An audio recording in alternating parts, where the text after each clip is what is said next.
Are you free all day? After physics.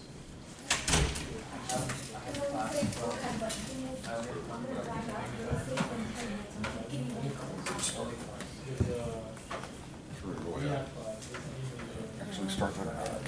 Okay, good.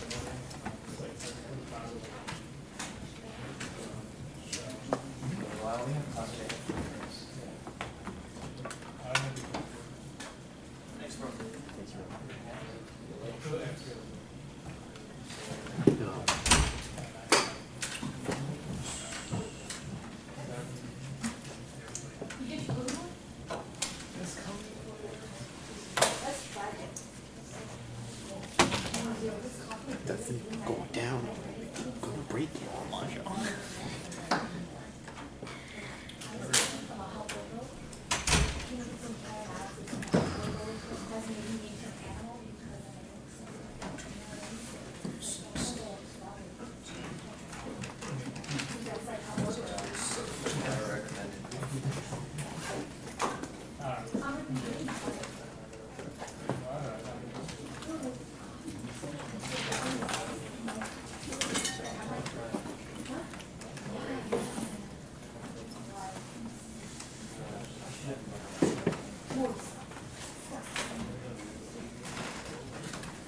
Okay, I have officially 6 o'clock, so let's go ahead and get started. We're still missing, it looks like about 7 people, but what the heck.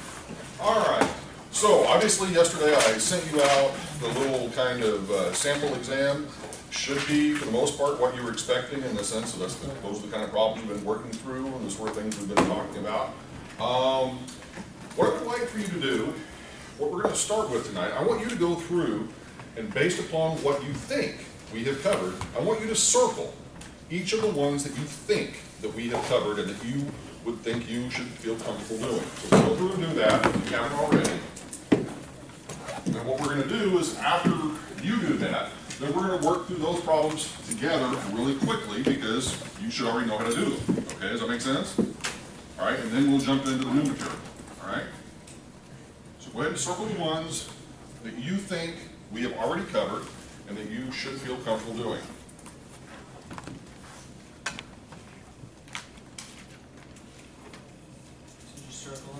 Yeah, just circle the number.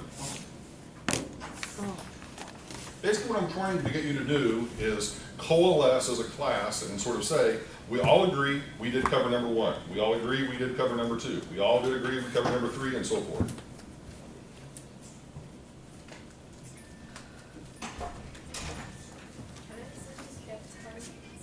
What?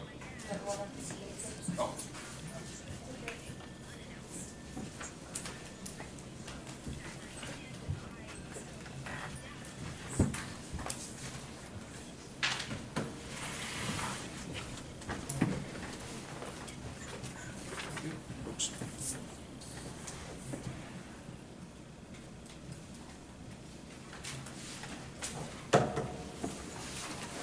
Okay, so once again, for those of you who came in a few minutes late, go ahead and circle the questions of the ones that you think that we have already done in class and that you should feel comfortable knowing how to do.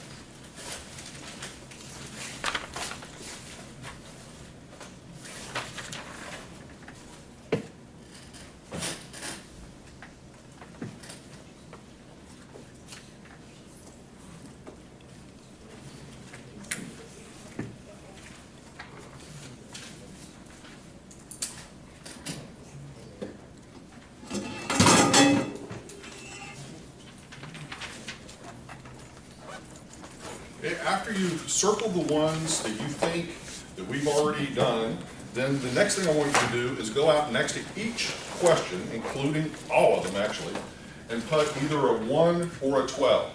Basically, whether or not it's annual compounding or whether it's monthly compounding. Because that's the first thing you need to identify with every single question. So go ahead and look at every single question and identify based on what is given whether or not it is annual or whether it is monthly.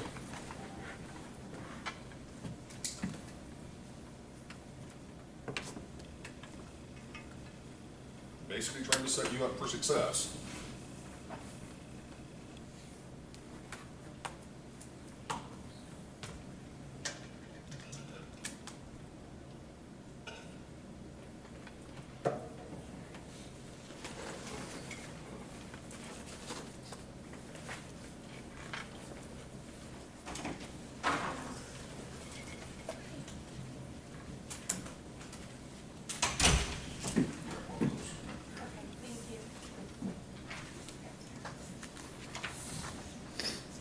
So what everybody's doing right now is they're going through question by question. The first thing that they're doing is they're circling the number of each question that they feel like we have gone over in class thus far. Then the second thing they're doing is going out next to each question and putting a 1 or a 12 to identify whether it's monthly compounding or annual compounding. Okay. Okay, and tonight, since this is, the first part of this is kind of a review sort of thing, you are welcome to obviously work with your neighbors, okay? Next week, not the case, okay? So at least tonight, feel welcome to talk to your neighbors and get some assistance. All right, and what we're gonna do, all right, so just sort of starting out. Question number 1. Have we done that sort of problem so far in class, yes or no? Yeah. Yes, okay, good. Everybody's in agreement. All right, so here's what I'm going to do. I'm going to work through the ones that are the ones that we have already worked through and do that just very quickly. You've got questions along the way, ask them. Then we will jump into the new material, okay, or the ones we have not covered yet, okay? All right, so the first one, and just so you know, I created this, and I have not created the answer key for it, so we're creating the answer key together, all right? So hopefully I don't make any mistakes. All right, so question 1, is it monthly or annual? Annual. Okay, so the very first thing we're going to start out with is 1 payment per year. Okay, and then just to be safe, we're going to hit the shift and the clear all key, because this is, you know, one of the mistakes that people have kind of consistently made, in that they leave the junk from the previous problem in the calculator whenever they start to solve the next problem. And unless you hit that shift and clear all, that stuff is still in there, okay? So that's the first couple of little steps. Okay, here we go. All right, we've got 20 years.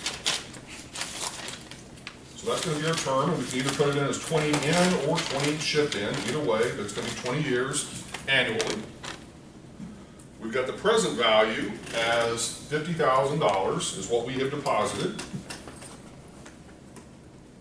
So we can make that a negative. Don't have to inherently make it a negative, but looking at it from the standpoint of that's what we invested, we'll make that our present value. And it's expected to appreciate by a whopping 9% per year. Okay, so 9% is our growth rate. And what are we solving for? Future value.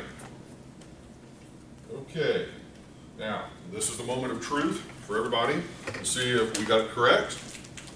All right, so the first thing, shift this, payment per year, okay, 20, shift in, 50,000 as the present value, 9% as the interest rate, solve for future value. All right, so I get 280,000, $220.54. Okay, everybody good with that? Okay, questions? Okay, all right, moving forward. Question 2. Okay, Number one, is this a question we've done before? Yes or no? Yes. Okay. Is it monthly or annual? Monthly. So 12 payments per year. Okay. All right. So in this one, okay, we have 1.5 million. Well, first of all, before we do that, we're going to go ahead and shut the clear all, clear everything out. So we've got 1.5 million, and that is going to be our future value. All right, our term is 15 years, but it is 15 shift in as the term, okay? And the discount rate or the interest rate is 5%. And what are we solving for? Present value. Okay, let's see what we get.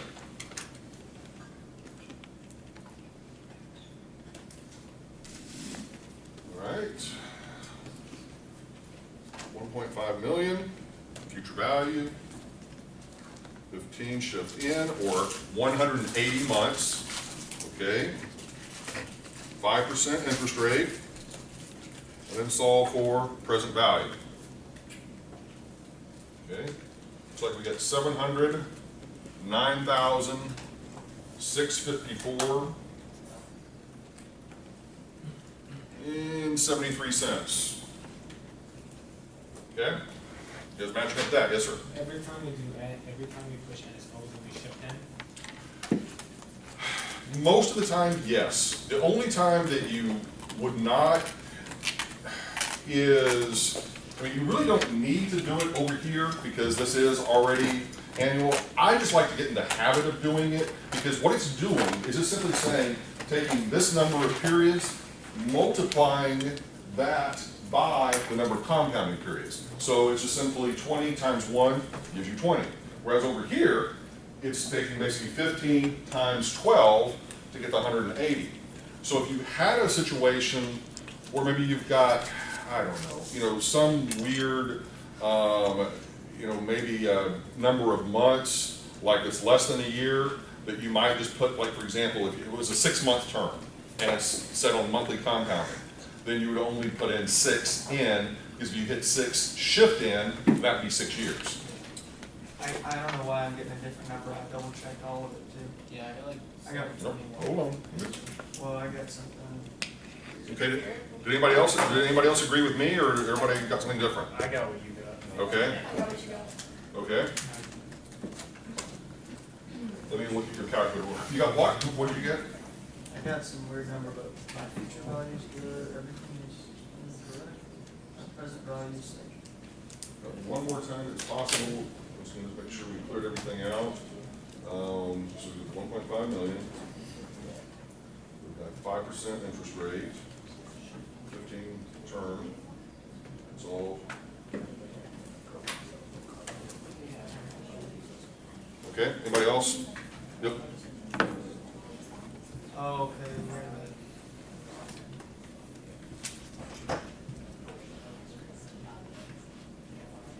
No.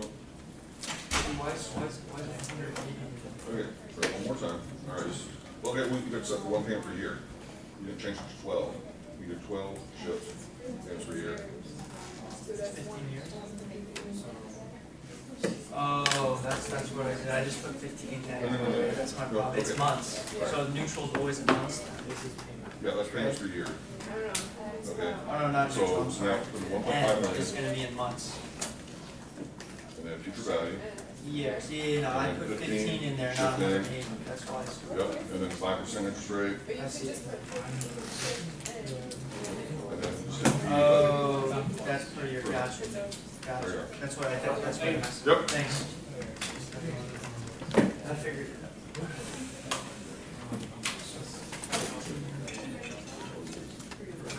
okay, so we're set for 1 payment per year. Okay, all right, so 12. First two, yeah. All right, so 1.5 million, Right. 5% interest rate, 15 years. Oh, really? Yeah. I don't know. I think so. Okay. Now, once again, as I said earlier, feel welcome to go, if there's somebody around you that's really getting it and has got it, work with them, okay? That's what tonight is for, all right? You're not gonna be able to do that next week, but try to, you know, help each other out a little bit.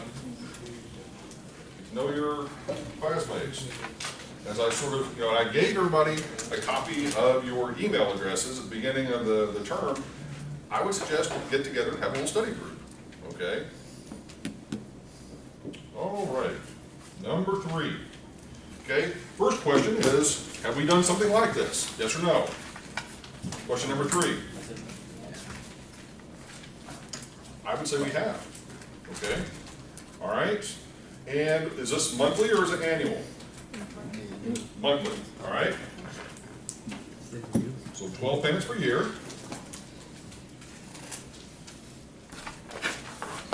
Clear everything out. All right.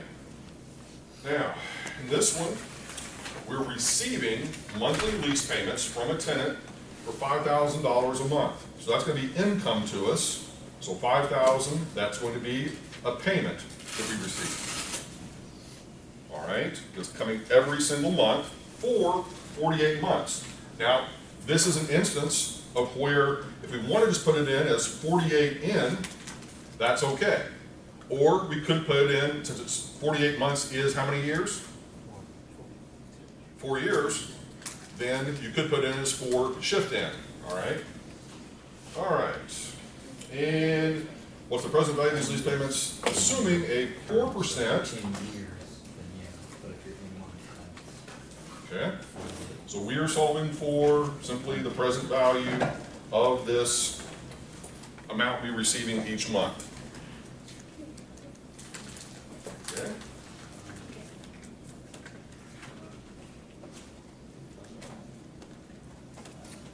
Payments. Percent. Okay. 221,444.17. Right. Okay. Everybody good with that? Okay. Good, good, good. I see the heads bobbing up and down. That's good. All right.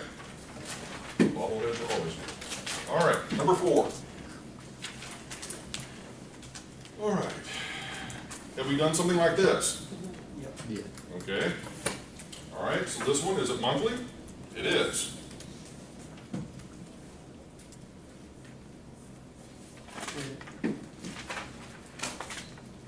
Okay.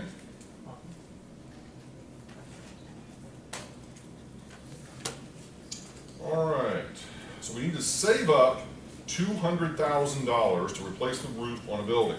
So that is going to be a future value that we need to save. All right, so we're going to put in the $200,000 as the amount that we need to save as our future value. You expect the roof to be replaced 10 years from now. So it's going to be 10, shift in, 10 times 12, 120 payments, okay? How much do you need to deposit each month to accumulate the $200,000 if the savings account earns 2% compounded monthly? Okay, so 2% as our interest rate, and then solve for the amount we need to deposit each month or the payment amount. Okay.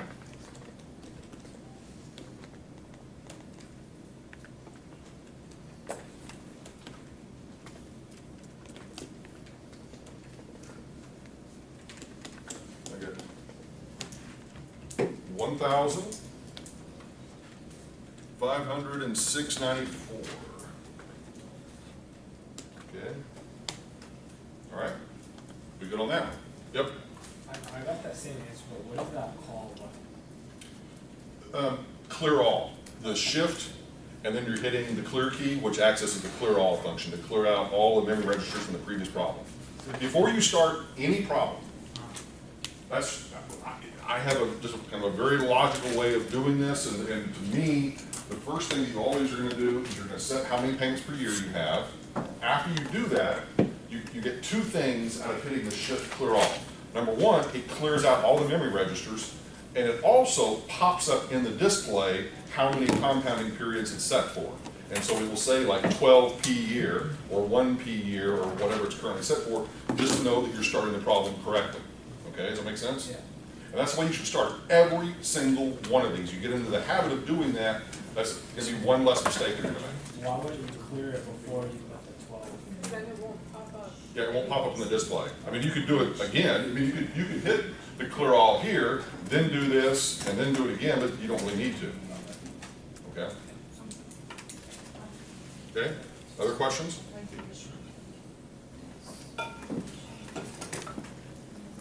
All right, moving forward.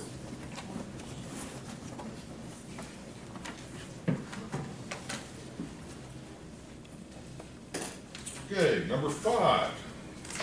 Okay, this one at first glance, you might say, we didn't do that. But then after you look at it a little bit, you're like, oh, now I get it, okay? This is basically the cap rate, okay? All right, so this one is, you basically, you remember our good friend Irv, all right? And we said that net operating income is up here on the top, and then we've got our cap rate, or our rate of return over here, and then we've got our value over here. Does everybody remember that? All right, so what are we given in this problem? We're told this property generates annual net operating income of $35,000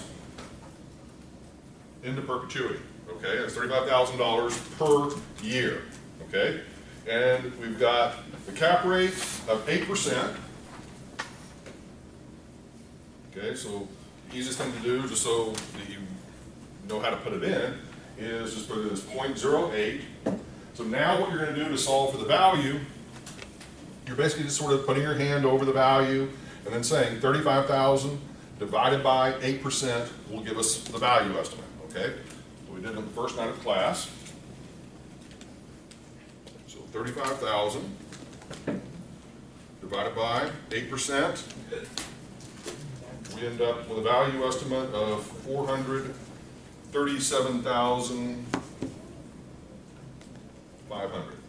Okay? Everybody cool with that?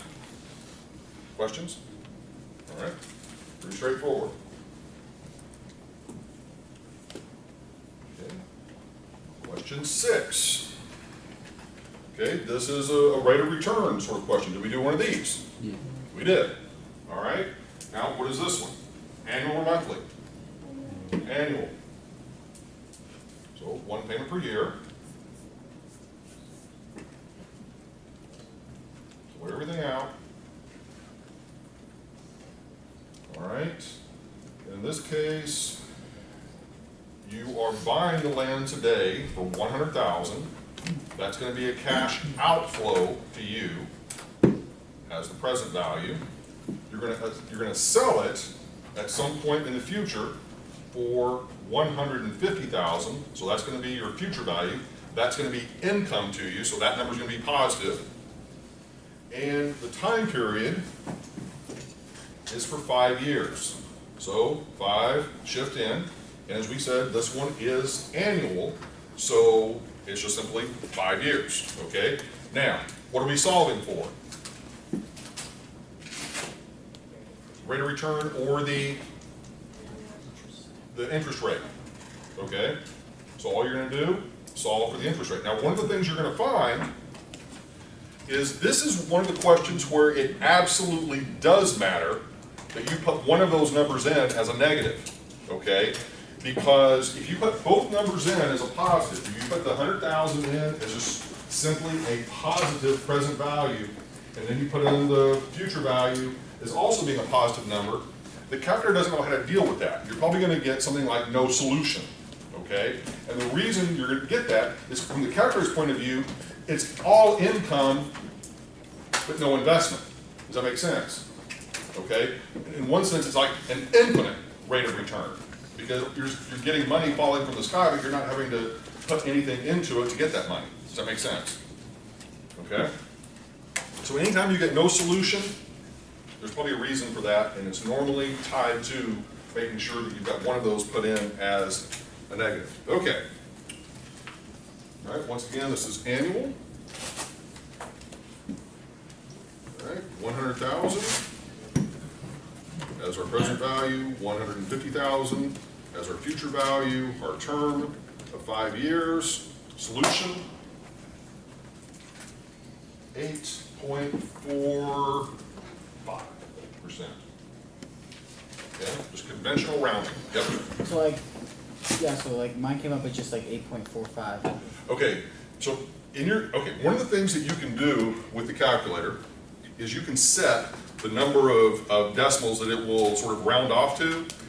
I tend to not have it truncate everything because sometimes whenever it automatically truncates, it may be off a little bit. Normally it's not going to cause you the problem to be, or the answer to be wrong, but it's going to be off by a little bit. So what you can do to go ahead and kick out all the decimal places is to hit the shift key, the gold key, once again the shift key, the gold key, and then underneath the equal key you see DISP, that's display, and then hit 9. And whenever you do that, it will kick out the decimals or kick out the zeros, 9 decimal places. Does an auto just stay like that? It'll stay like that even with resetting it. All right. So like for example, if I wanted to truncate it to 2 decimal places, I could do shift display 2. As you see up in that display, it truncated it just to the 2. Put it back. All right.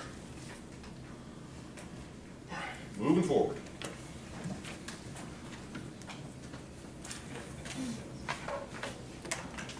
Okay. Question 7. All right. Have we done something similar to this? Yeah. Yep. Okay, so this one is also annual.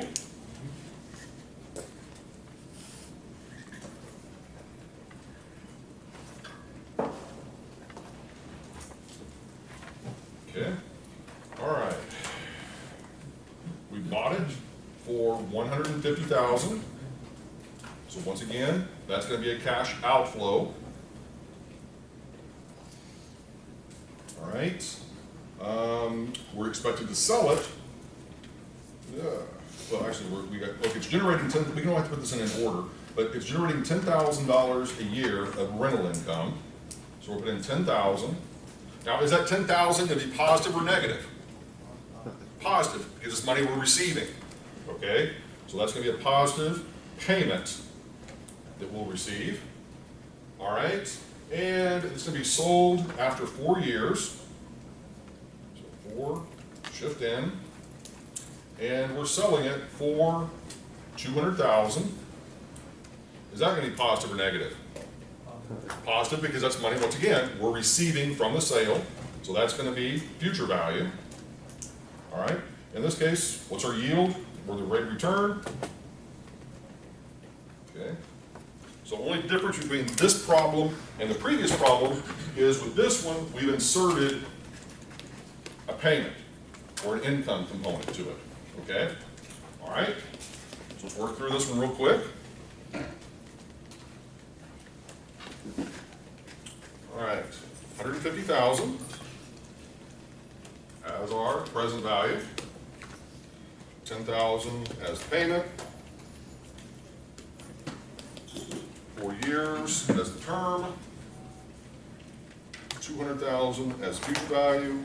Solve for the rate of return, 13.49%. Yep. What's the second one? Which one? This one? Second one. The shift clear all.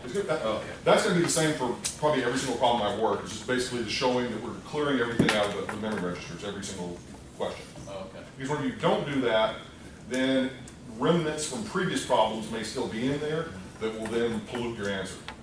Like for example, if you look up at my calculator, it actually shows above each of those keys what's in those memory registers. So if I were to just sort of say, okay, I'm not going to hit the shift clear all, and I were to type in, let's say, 50 and make that my payment, as I'm starting a new problem, and I were to try to solve something, it's going to be using that. You follow me? Okay.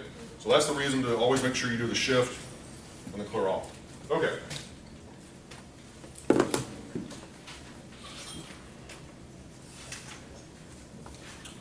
Okay, question 8. First of all, is this monthly or is it annual? Annual. Have we done a problem like this though? No. No, we have not. So this one is a new one, all right? So here we go.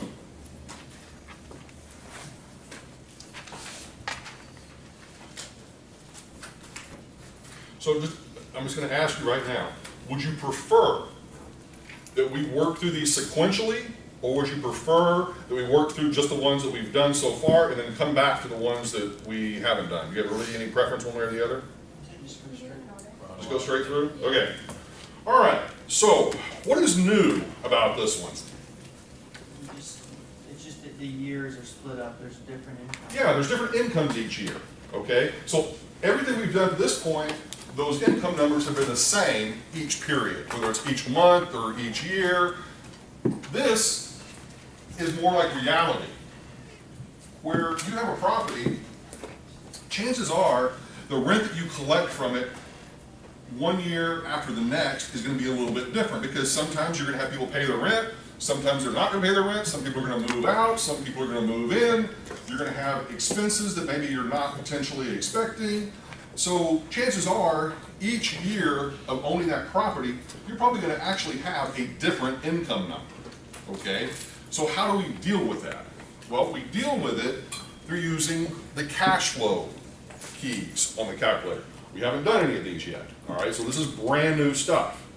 And it allows us to go through either monthly or annual and plug in those respective different cash flows, all right? So let's sort of show you how to do it. It's pretty straightforward. All right. So first of all, we buy it for $300,000. All right, so that is going to be a cash outflow. But we're not going to push the present value key here, okay?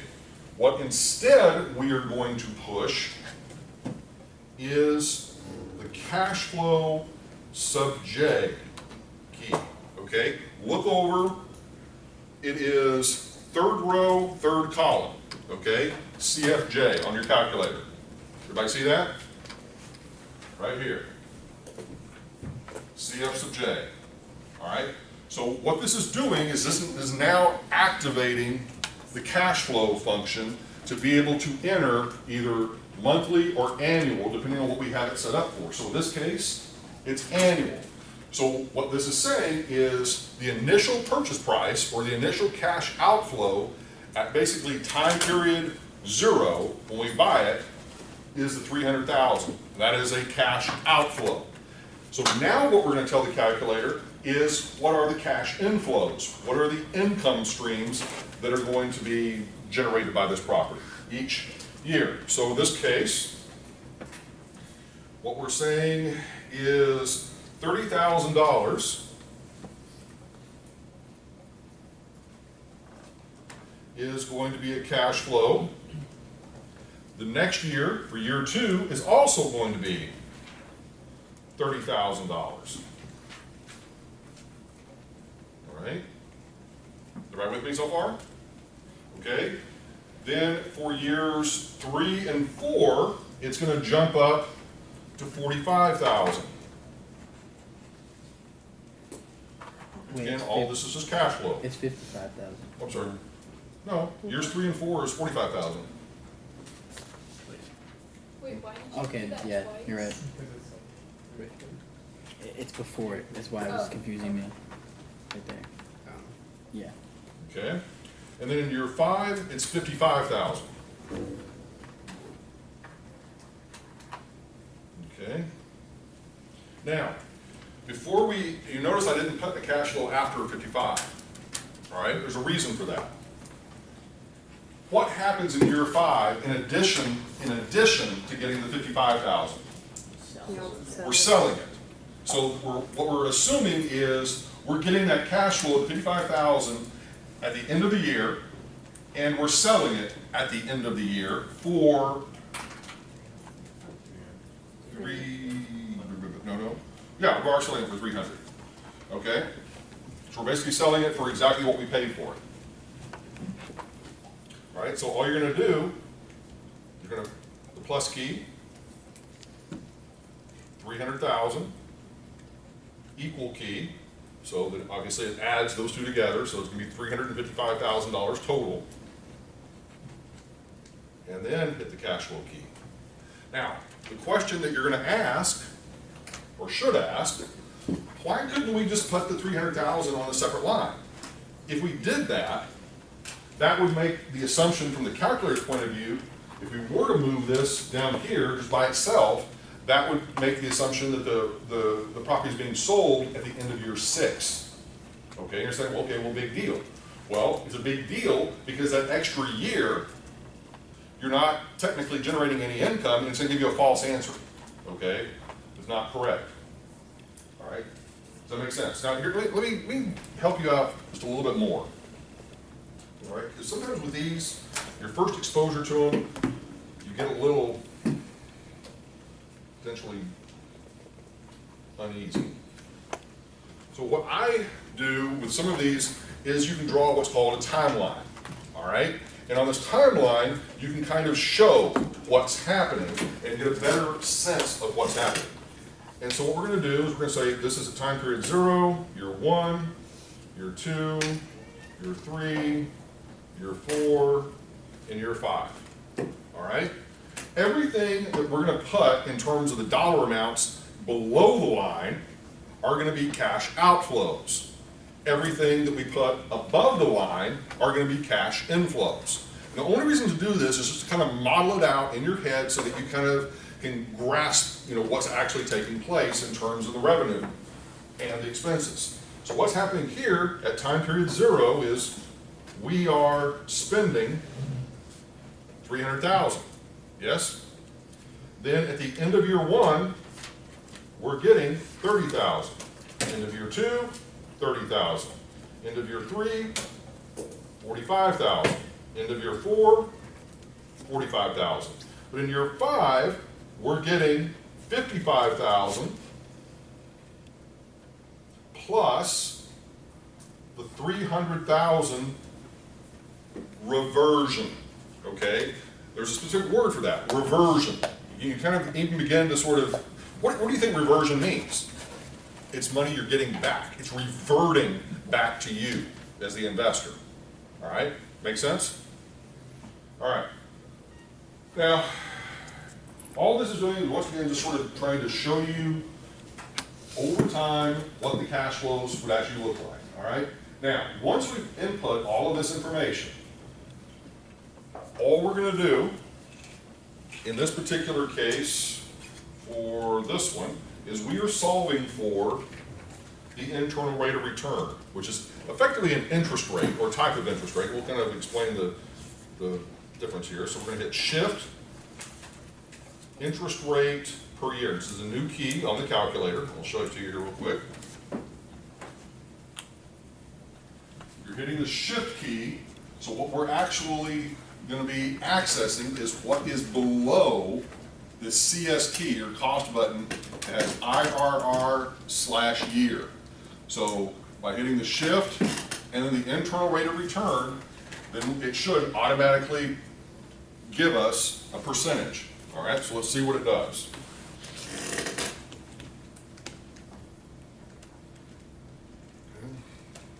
Clear everything out.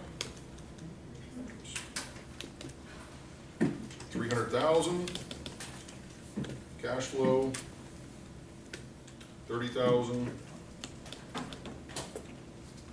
30,000,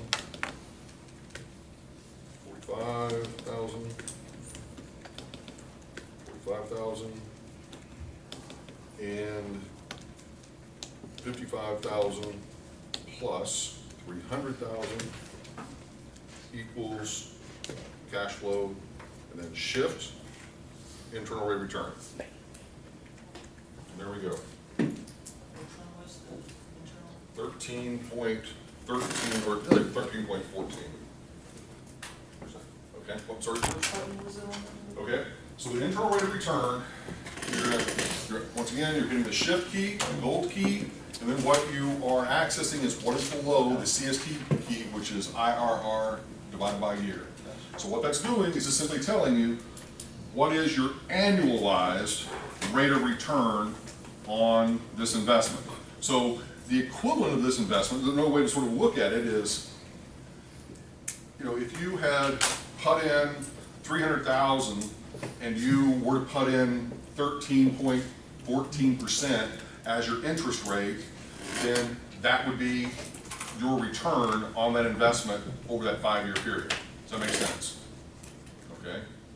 So it is simply doing all the mathematics for you behind the scenes of discounting each of those individualized cash flows and figuring out what that rate of return actually is. So you don't have to really worry about the math, you simply worry about how you would input this and understanding what's being asked.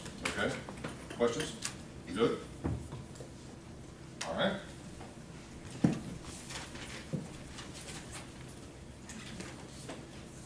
Question 9, okay, this is also a new one. It says calculate the NPV, or the net present value, for the property in that question 8, assuming your investment hurdle rate is 7%, okay? So, we're going to do the calculation first, and then I'm going to explain it. All right, so what you're going to do is just following this. You're not going to clear anything out. You're going to put in 7% as just a regular interest rate. And then you are going to solve for net present value. Okay? And if you will take a look, the net present value key is right underneath this PRC key. So you're going to hit the shift and then an NPV, or net present value. All right, so let's just see what we get, and then I'm going to explain what this number means and how to use this.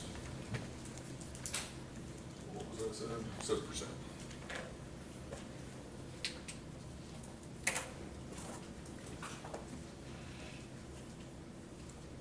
Okay. 78,414 and 33 cents. Okay? All right. Now, just out of curiosity, those of you that have taken a finance class, you have probably done a net present value calculation. Any of you, okay, I am being honest, I'm just curious. Have any of you done a net present value calculation ever before? Okay, 1 person, 2 people, 3 people, 4 people. Okay, so if you were, any of you that have done this before, if you were trying to explain it to somebody, how would you explain it? Or can you? I know I'm kind of putting you on the spot, but just give it a first attempt. Is it the worth of your money kind of at that point in time? At what point in time? By the end of the... Actually, no. Before you start. Okay, it's the worth before you actually make the investment, or at the time you make the investment, what kind of, you're sort of predicting what your net profit, in essence, is going to be. You want to try to clean that up a little bit? I thought it was the amount of value added over the rate of return you expected to get from the investment. That is another way of stating it. So in essence, what this is, every investor will set what is called basically a hurdle rate, okay, which is what the 7% is. And what that hurdle rate means is if they're going to do a project, they want that project to have something greater than a 7% rate of return. In other words, you need to jump over the hurdle of the 7%. And if you're successful in jumping over that hurdle of the 7% and you get a positive number back with your net present value, you have achieved that. Okay? Does that make conceptual sense? Yes or no? Okay? Well, what is our actual rate of return on this project? 13%. Yes? So we already know we have met the hurdle rate, because the hurdle rate was only 7%. We're actually getting a 13% rate of return on this project. Does everybody, that make sense? But what we're saying here, this extra sort of layer of calculations is that you, as an investor, you're typically going to have some source of capital that you're going to be using. Whether it's a bank loan, whether it's private equity, whether it's just, once again, your own money that you could be putting into a savings account or into a mutual fund or whatever else it might be.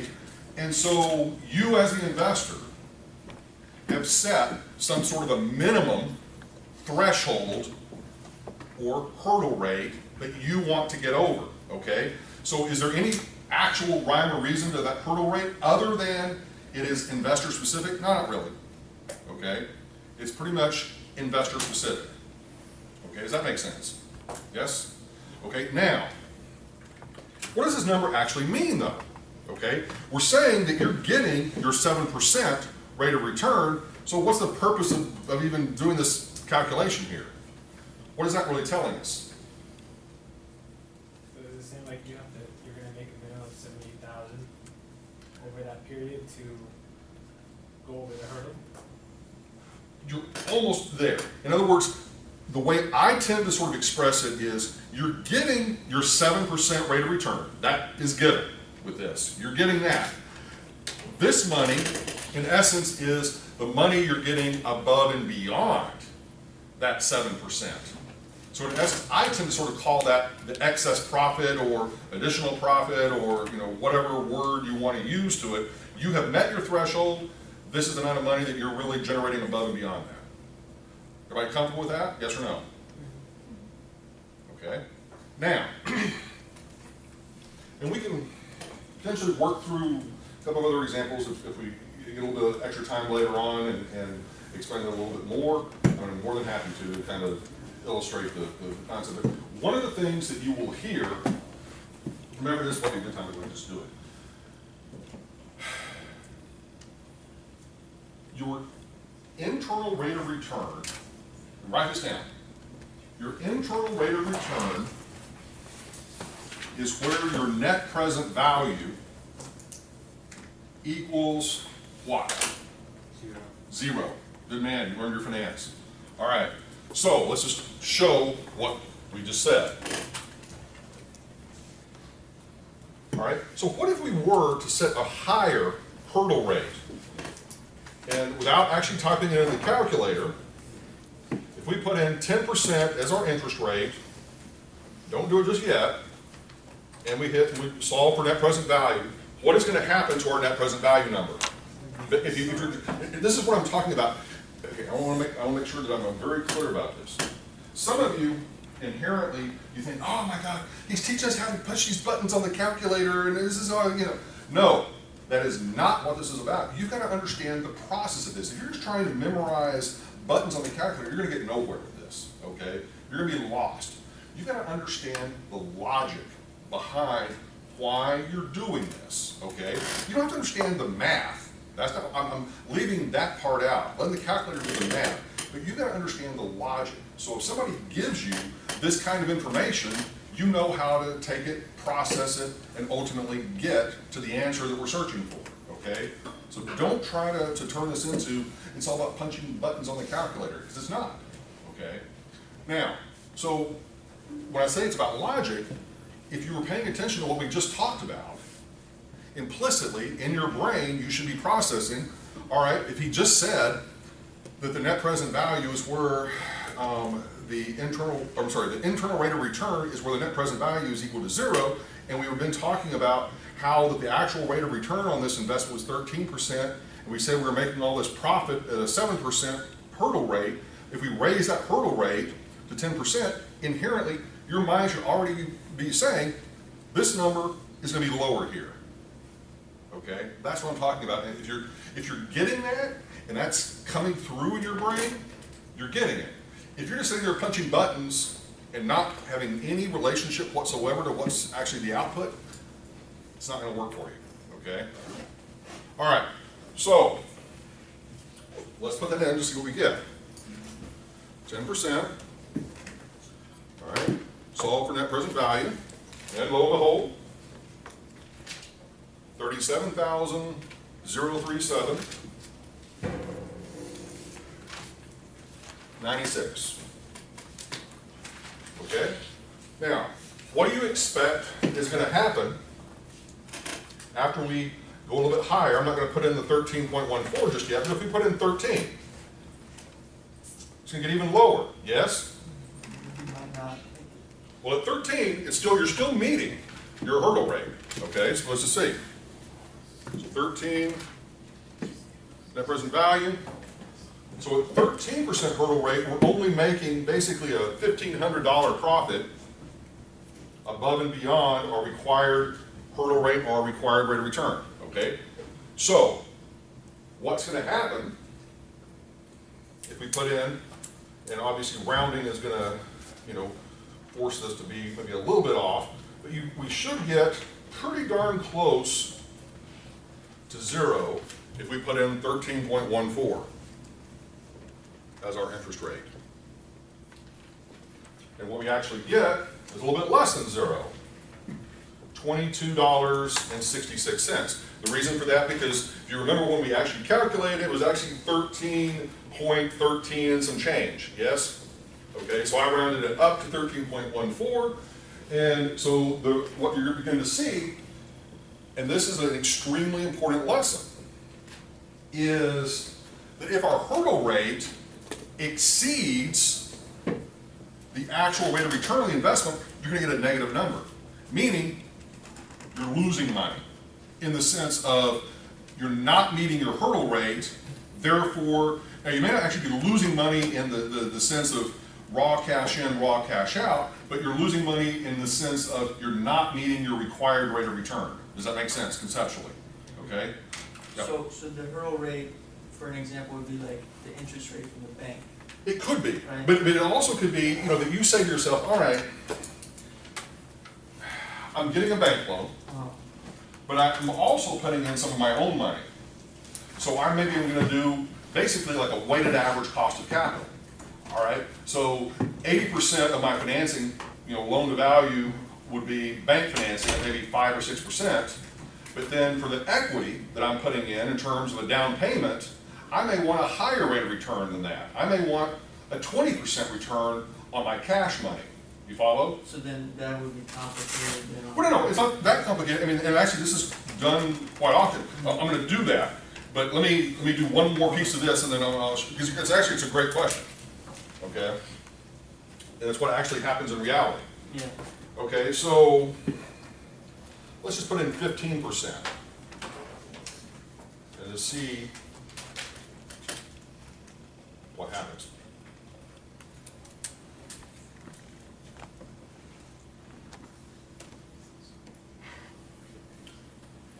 So in essence, we're sort of saying, now we're losing significant money, losing $19,413.86, 87 So once again, are we actually losing money? Not necessarily. It's a question of, but are we really getting the rate of return that we want to get? Does everybody follow that? Okay, now your question, which is a beautiful question because it gets into how do we come up with what that hurdle rate should be, okay? A simple example would be to do what is called weighted average cost of capital. Now those of you that have taken a finance class, do you remember hearing that, yes or no? Okay, yes, possibly, okay. What it is you're simply taking, in this case, we have the debt, all right, that maybe is 80%, and then your equity, and your equity is your down payment. Just to sort of put that in terms that you can relate to. So if our debt is 80% on a deal, what does that mean our equity is? 20%. Because we have the whole amount added together, the 100% of the financing. Okay, is everybody with me on that? Yes or no? Okay, now, our cost of debt,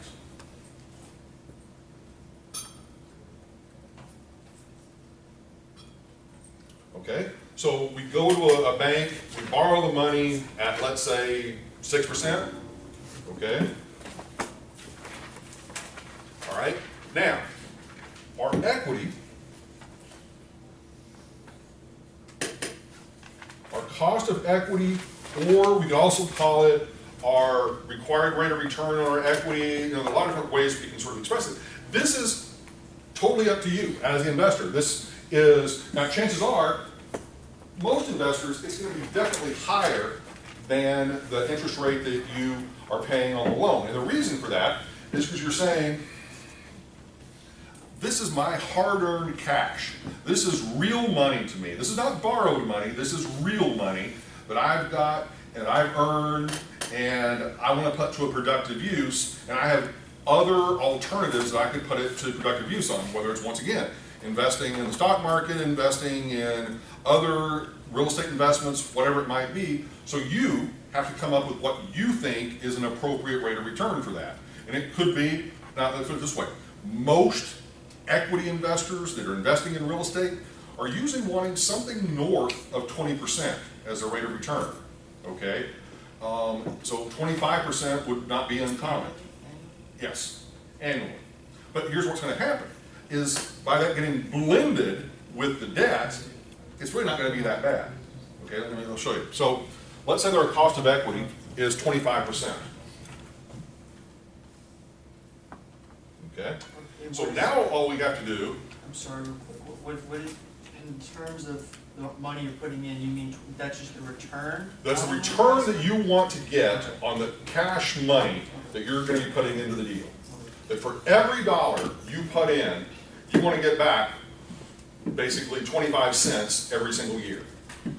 Okay? For every dollar you put in. Not the debt money, but the money that you're putting in.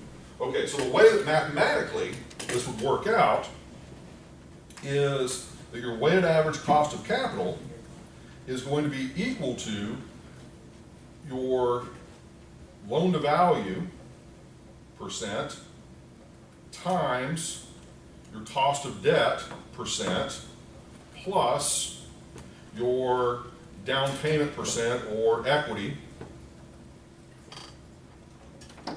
times your cost of equity or return on equity, okay?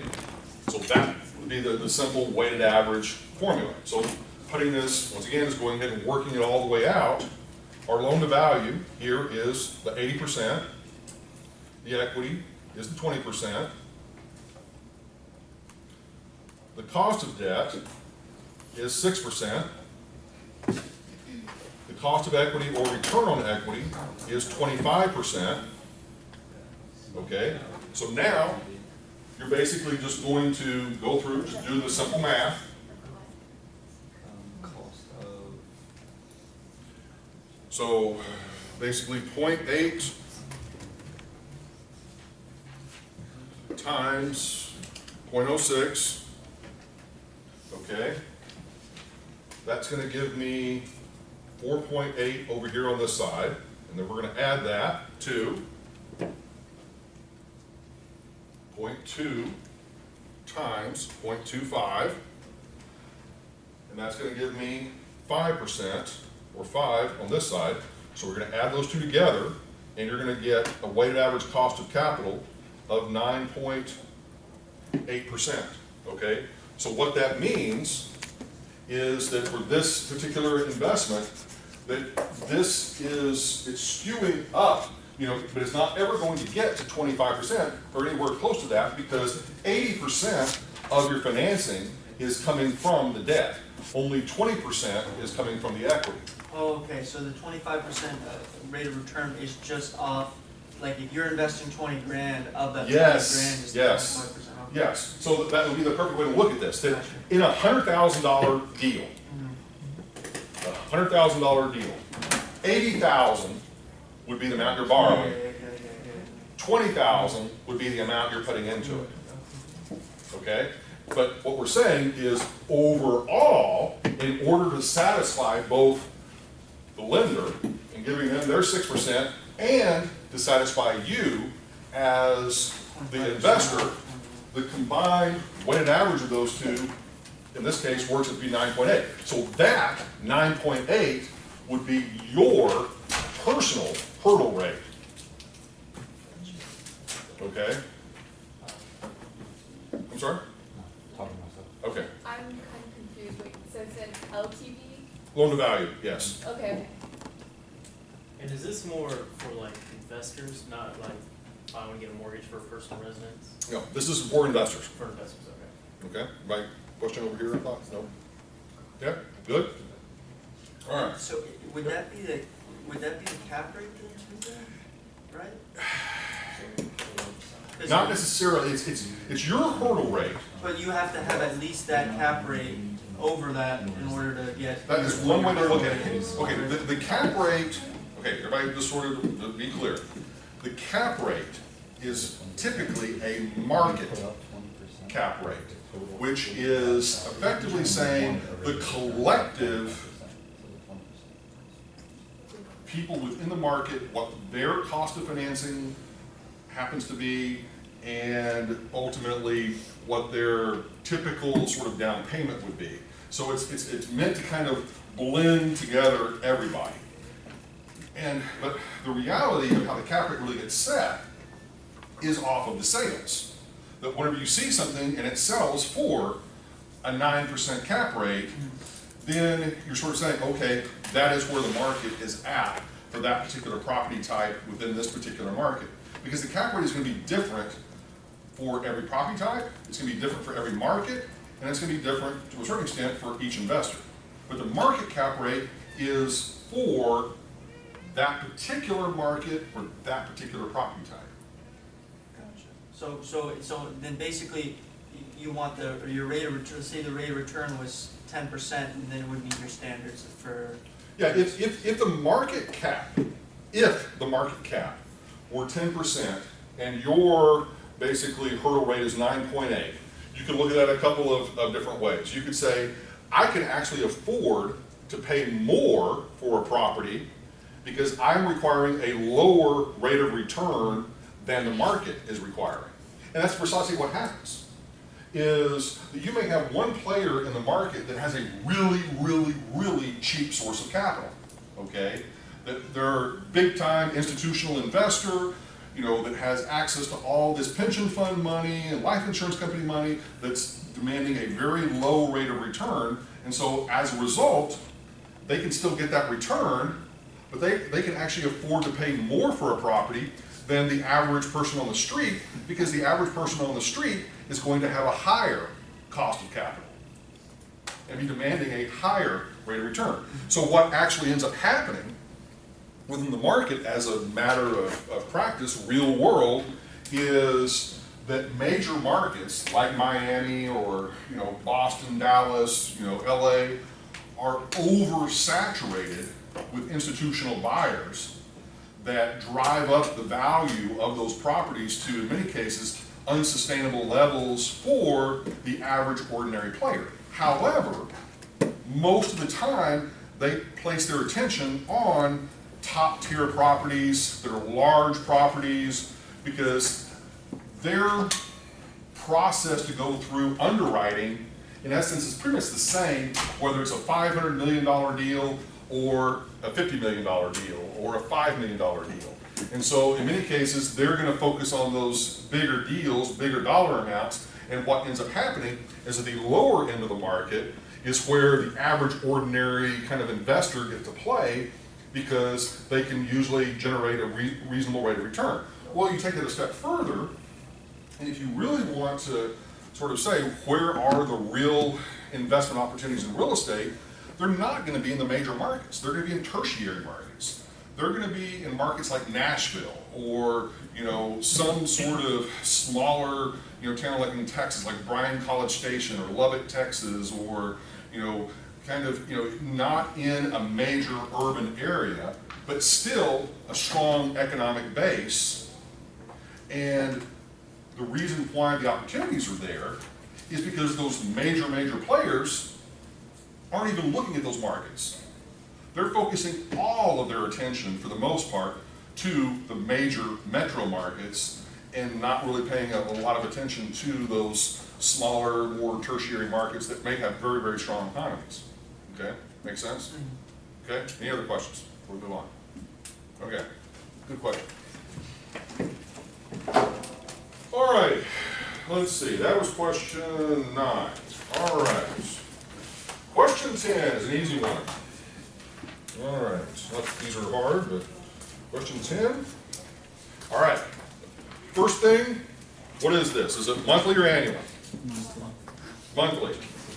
Second question, have we done one of these before? Yes, absolutely yes. Okay, because this is nothing more than a mortgage payment. All right, so 12 payments per year. Clear everything out. All right, and in this case, we've got a $9 million mortgage.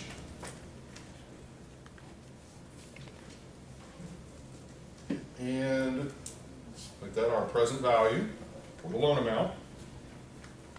5% is the interest rate. And the term is 15 years, so 15 shift in, or 180 months. And we are simply solving for what is the monthly payment.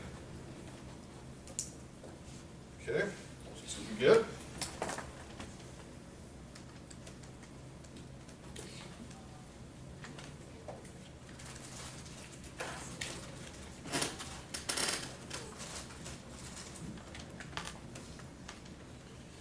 Okay, should get 71,171.43. Okay. Yep. So the 9 million isn't like an outflow because it's a loan and the monthly payment is Yep. the outflow. The way to look at it is just that. That in essence, the bank is giving you $9 million to then pay for the piece of real estate. So they're giving you that money, and then a separate transaction would be then you're giving that $9 million to whoever you're buying it from. Okay, but the reality is, the amount that you're actually paying back to the lender each month is the $71,000. Just a quick question, if we were to put a positive number, would we still get full credit then? Yeah, in this case, because the question is just simply what is the mortgage payment? Okay.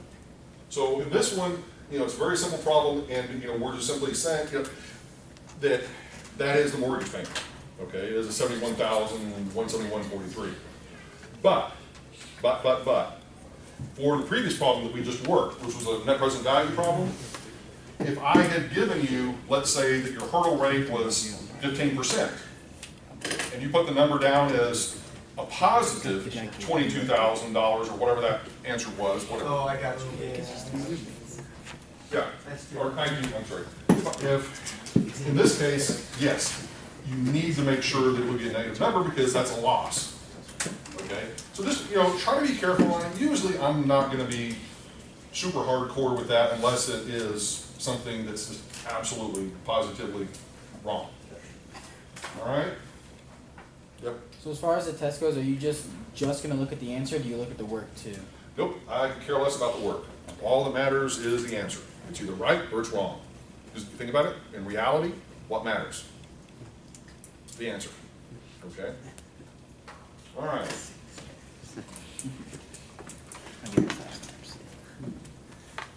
Because here's the way another way to look at that.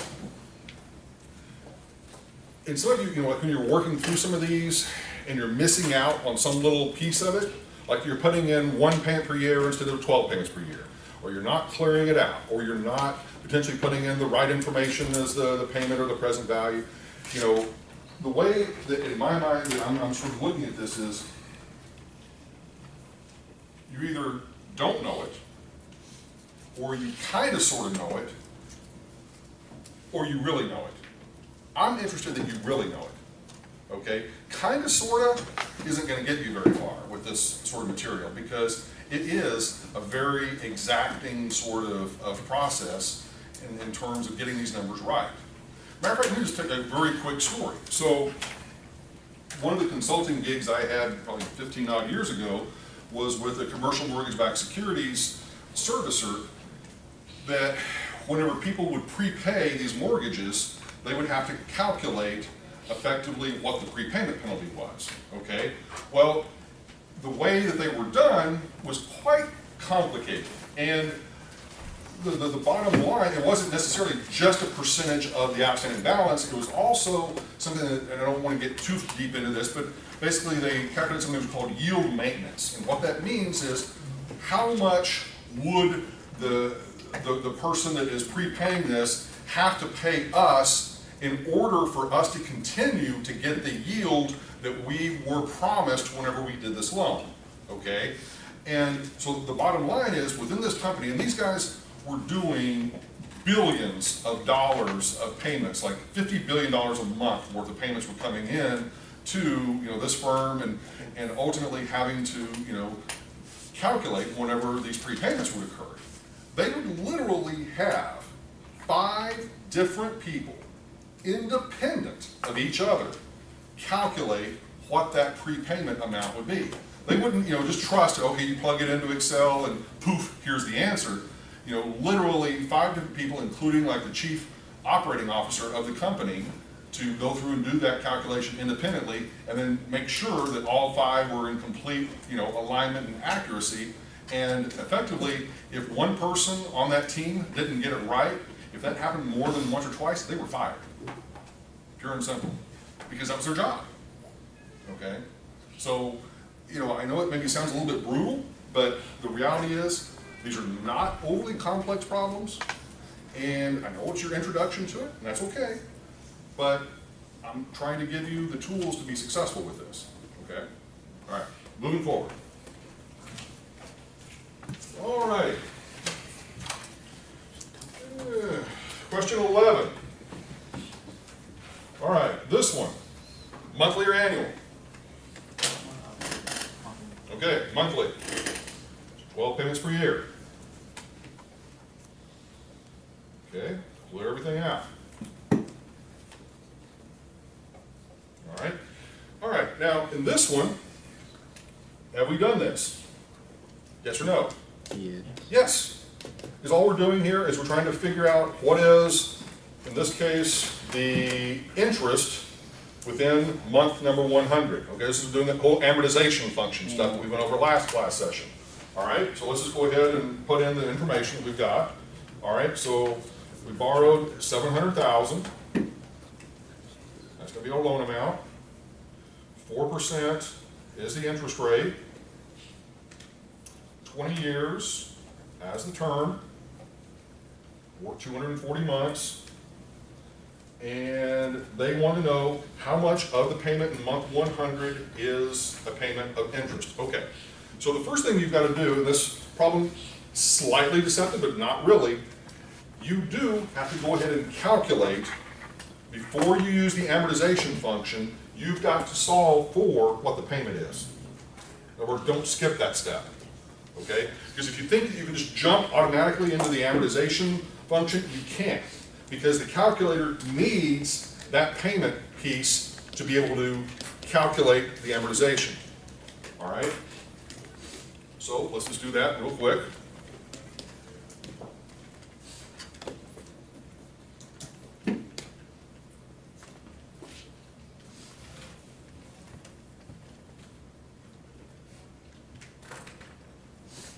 Okay. And we get 4,241.86. Okay. Now, once again, on my calculator, up here, you can see, okay, that is now in the memory register. All right. If that number were not there, and you were to try to use the amortization function, you're not going to get the right answer. Okay. So make sure that you went in and you've calculated the payment. Now, to get that interest, what month are we looking for? Okay, so what are we going to put in? 100. What else? Well, you're going to put 100, input, 100, shift, amortization, and then equal, and equal. Now, we don't have to really do all 3 of those, but okay. So let's do that real quick.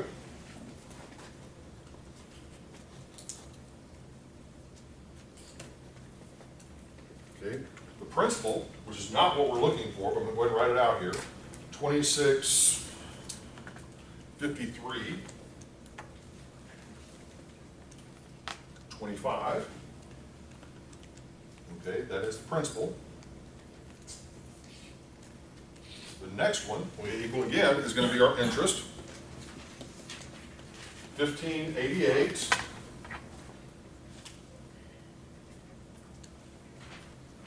62. Okay, so that's our answer. We don't really have to go any further. I wouldn't highlight that. That is the answer. And then if we hit equal again, it just simply gives us what the balance is at the end of month 100. Just for fun, we'll go ahead and put it up there. 473,000. 931 and 49 cents. Okay, that's our balance. Okay, all right. Make sense, everybody? Good. Questions?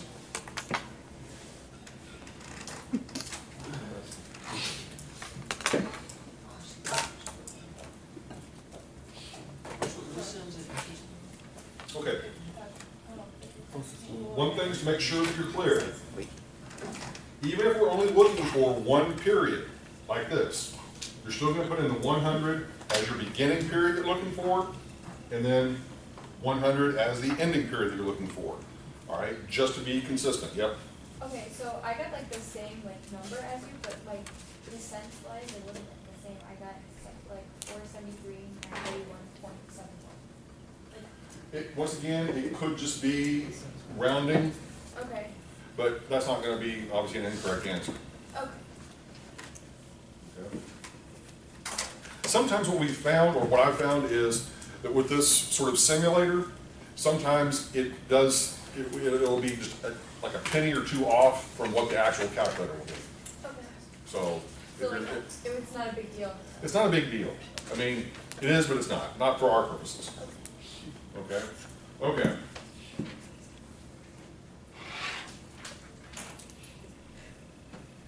All right. So what was the answer to that one? How much of the? 1588.62. Okay. All right. That was question 11. Question 12.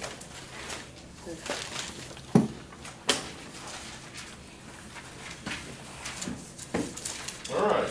Zero amortizing or interest-only constant payment loans. Did we do one of these? Yes, we did. This is about the whole railroad thing, okay? Remembering the banker taking advantage of the farmer or the rancher.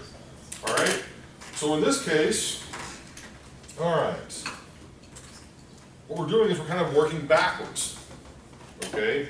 We're given some information, and what we're solving for is actually how much of a mortgage did you have on this property, okay? So we didn't work one precisely like this, but the inverse of what we worked was like this. Okay, just setting that up so it's clear to everybody.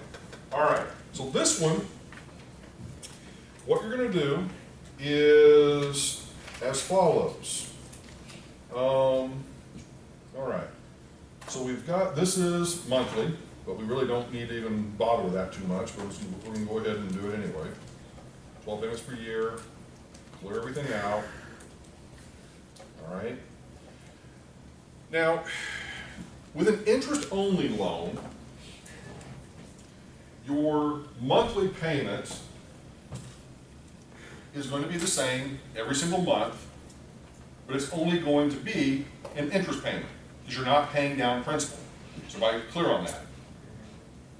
All right, so whatever we're borrowing, that dollar amount that we're showing in interest, in this case, the $5,000 a month, what does that $5,000 a month represent? Interest only. There's no principal in that. Just pure, unadulterated interest. Okay, is everybody clear on this? So this kind of problem is different than all the others, okay, in terms of how we have to go about it because it is interest only. All right? So what we're going to do is you can simply take that $5,000 a month, multiply it by 12 to get an annual amount of interest. Okay, what would that be? 60,000. Okay, is everybody comfortable with that? Yes or no?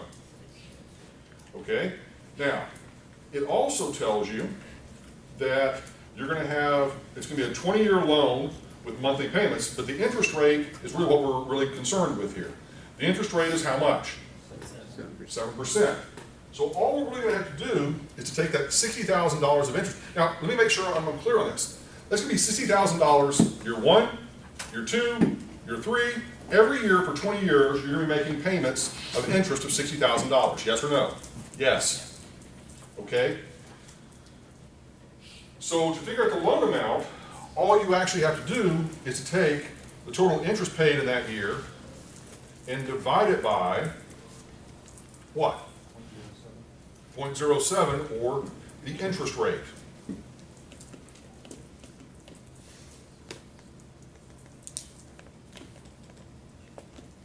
And what do we get? 857, 142, 85, 86. Okay. Now, at first glance, you're going to be saying, well, wait a second. You didn't do anything with the 20 years. You don't have to. It's irrelevant. Okay? Because if this loan is 1 year, or if it's 1,000 years in duration, you're still going to be making payments of $60,000 a year of just pure interest, because no principal is being paid down. So all we've got to do is just work backwards for any of those years and say if we're paying $60,000 in interest at a 7% interest rate, then that's our dollar amount of our loan. Okay? Another way, if we want to kind of come at it from the front angle, the front angle will be basically saying, okay, just the reverse of that. If we have a 7% interest rate on that amount, barring rounding errors, we should get $60,000, and then we should then be able to take that amount, divide it by 12, and that would give us the $5,000 as our monthly payment. Does everybody follow what I'm saying? Okay, just working it backwards. Okay? So we didn't, Sure. so we didn't have to do the 12 payments per year. No, that's what I said, actually, and I said that. I said, we really don't need to do this, I'm just going to go ahead and put it in there anyway. But we don't need to do it. The only reason I did it was simply because it is monthly. Okay? Okay, how are we doing? How are we feeling? Okay? Is there a way to do it with using the 20 years, like with the calculation? There's no need to. I mean, I'm not being flippant, but there's just no need to, because you know what you could do, or I could ask, let's just sort of hypothetically change this up a little bit. I could say, okay, over the 20-year period, how much total interest did you pay? Now that would be, another relevant question, okay? So in that case, if we were to say, how much total interest did you pay over 20 years, then you would simply say 60,000 times 20 years. And sadly, you would have paid $1.2 million in interest. But I'm saying, like, so if you did the 5,000 times 12, if we just put in the 5,000 and then did the 20 shift n and then divided it by the interest rate, would it be the same thing? Okay. Repeat that one more time so I can make sure I've got it in my head what you're saying. So like you multiply it by 12 to get for the year. Yep. But if you just put it as the 5,000 and then put the total amount of years and divided it by the 0.07, would you get the same thing? Okay. We'll do it exactly like you're saying. So you're saying take 5,000, oops, and do what? As the payment, and then put the input as 20 shift n for the years, like Oh, I it see says what in you're the saying. problem. Okay. So you're saying put this in as a payment amount. Yeah. And you're saying then put the 20 shift in, Yes. okay, and then solve for future value, Yes. okay. That will give you just the total amount of the payments. So in other words, let's just show you. So 5,000 as the payment for 20 years or 240 months, and then solve for, let's see. Yeah, you So get that's just, 1.2 million. okay. But you wouldn't put in the interest rate in that. I know that sounds weird because if you were to put in the interest rate, then that is gonna make the assumption that it is a fixed payment mortgage. Yeah. Okay? I wouldn't suggest working it that way. Only because, I mean, yet you're gonna get the right answer, but you're better off doing what I just described. Okay? All right, I'm gonna erase that just so no one even uses it. Okay, but good insight. All right, moving on. The 850,000 is the answer. Yeah, 857, 142, 86. Okay?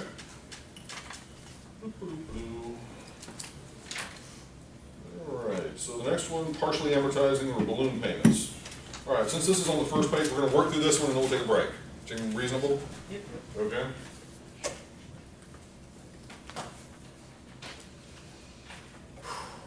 Exactly. All right.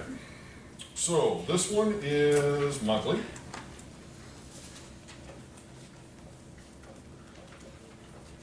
Okay, and we have not worked one precisely like this. Okay. All right, the setup is pretty much going to be the same as most everything we've done. So in this case, we've got 15 years. So 15 shift in, or 180 months.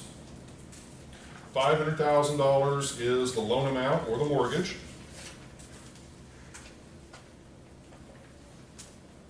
3% is the interest rate on the loan. And in this case, we're going to make the assumption that the loan is going to be paid off early at the end of 5 years, and it's asking for what's a balloon payment. Okay. We talked a little bit about this, but we did not actually work one of these problems. Okay, so the first thing we're going to do is just go ahead and calculate the normal payment.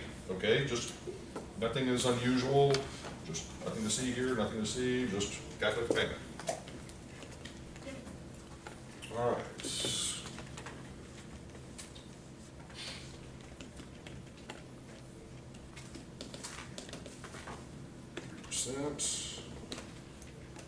Okay. In a balloon, is it the same then?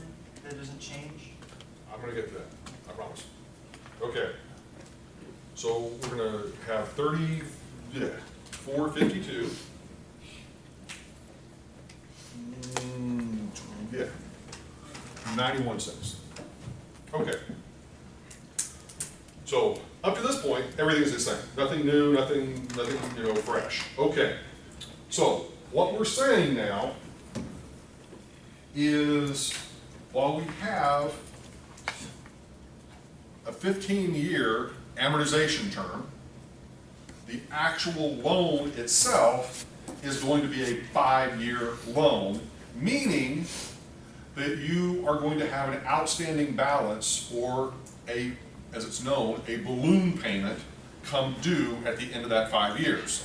Now the question that you should be asking, once again, if your brain is processing, is you're saying, well, wait a second, why would I get a 15-year amortization and then get this 5-year loan and then have this balloon payment? Well, it may not be your choice inherently. Many lenders, that's the way they set up commercial loans. And part of the reason they do that is to minimize their interest rate risk.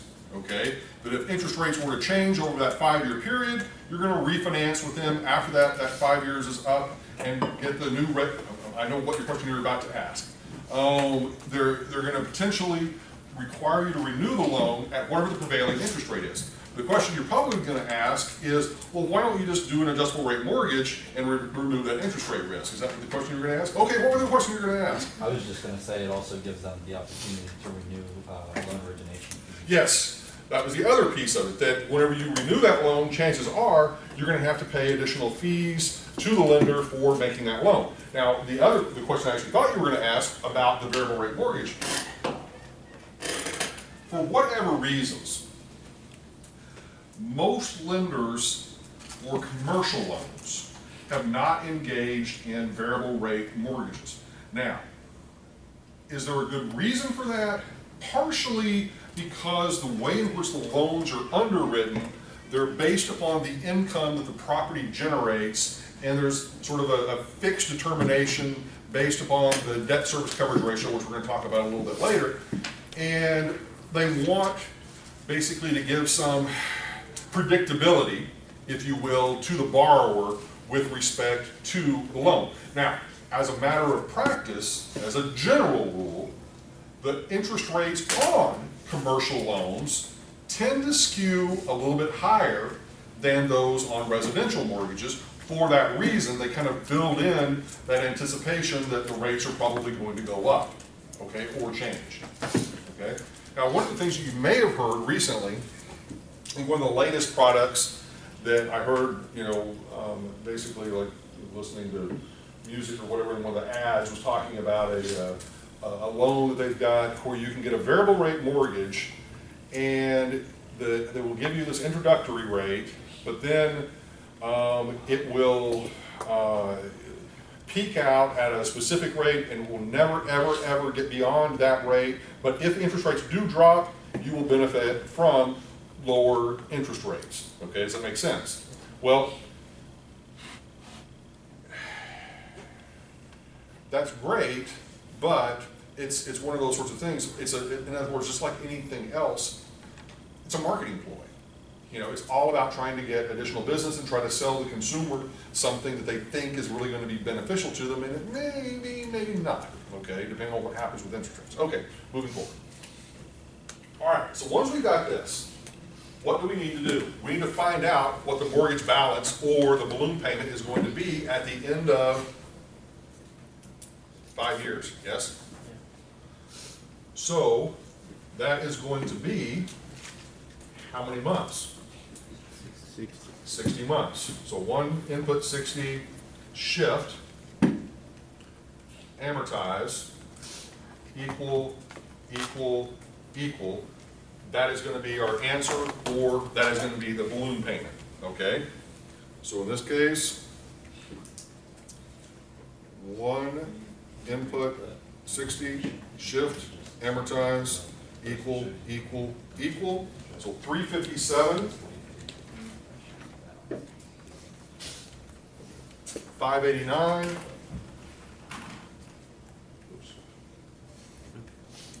and 23 cents. Okay, I like that.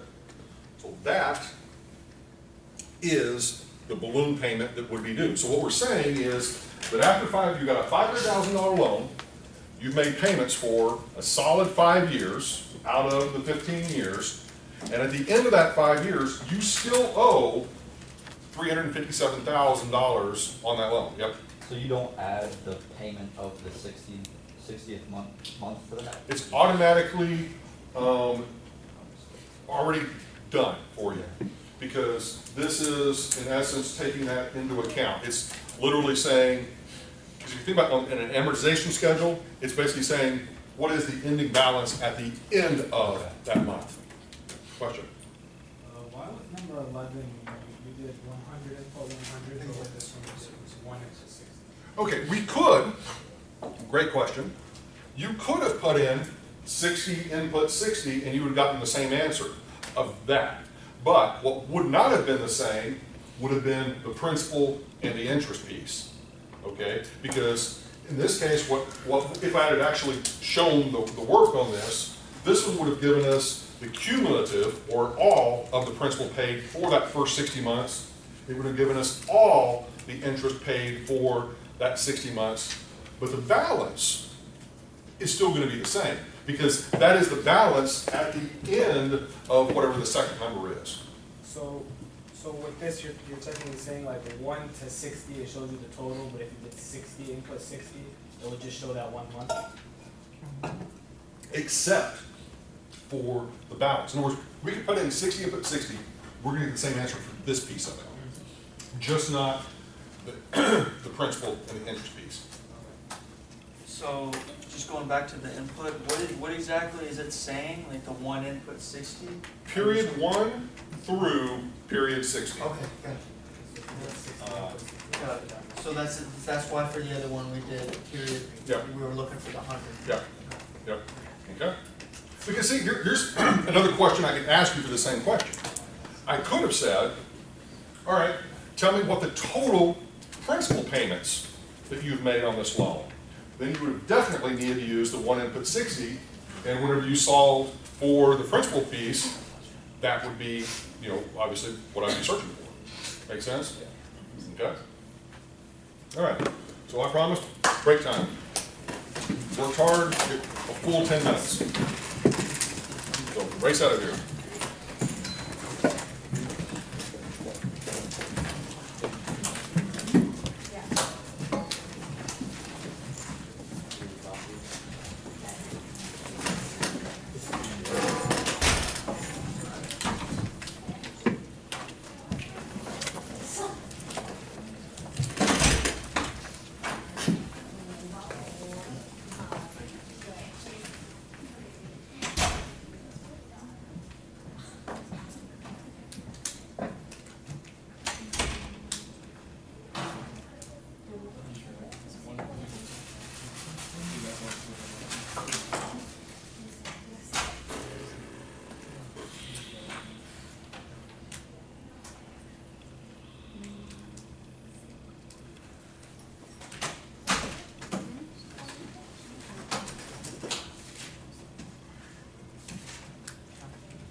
So do you know like a lot of investors down here then? In what context? Residential? Or, I mean, I know of, yeah, some, and some of them actually are on our Masters Real Estate Development Advisory Board. oh, is there a lot of them that are investing residentially? Two of our members, Harry Posen and Tony Trella, both are residential guys. Really? Craig Perry was, now pretty much does industrial. But most of our advisory board members are commercial. Oh, they're all commercial. If you look at our website for the MSRED, you just go to nova.edu/real estate, and then under there is advisory board. Those are all folks that are directly affiliated with the program and serve as mentors to our students. Oh, really? That sort of thing, yeah. Yeah, I'm actually doing some wholesaling, so that's why I asked. My buddy has. But residential. Yeah, he procrastinated for like 2 years. When the break is over, do you mind if I like ask the class if they want to Oh, have a yeah. study session? Absolutely. Cool. And before you got here, I actually had mentioned that. Oh, really? Yeah, Yeah. that's why I gave everybody the email addresses The and class and everything. try to figure it out. Don't wait, just do it. Even if you fail, I mean, it's longer to, you had to retake it. I don't see why not.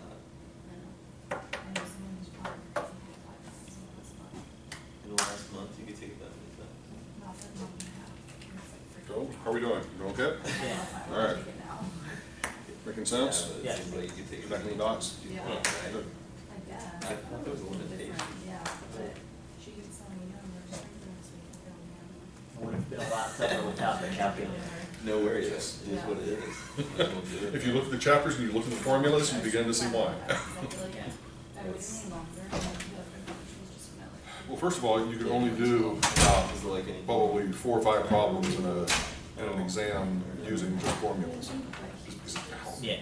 cumbersome it is. And you're going to be that much more likely to make mistakes because of having to use exponents and having to, I mean, it's just, yeah, it's painful.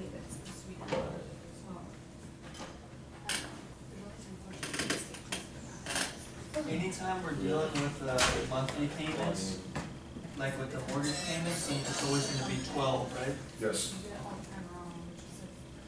I like your style. I said I like your style. I'm happy here. Yeah.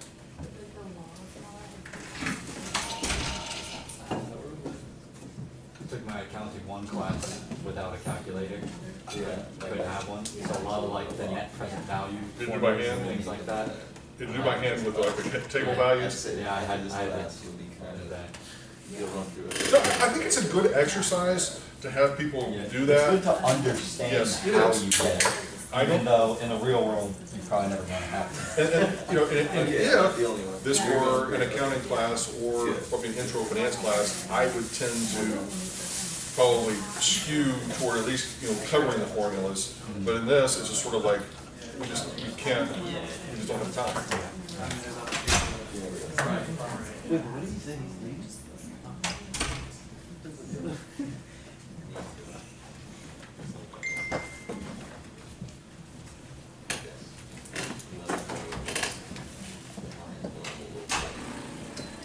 So the midterm is gonna be 25 questions. Just like that. Yep.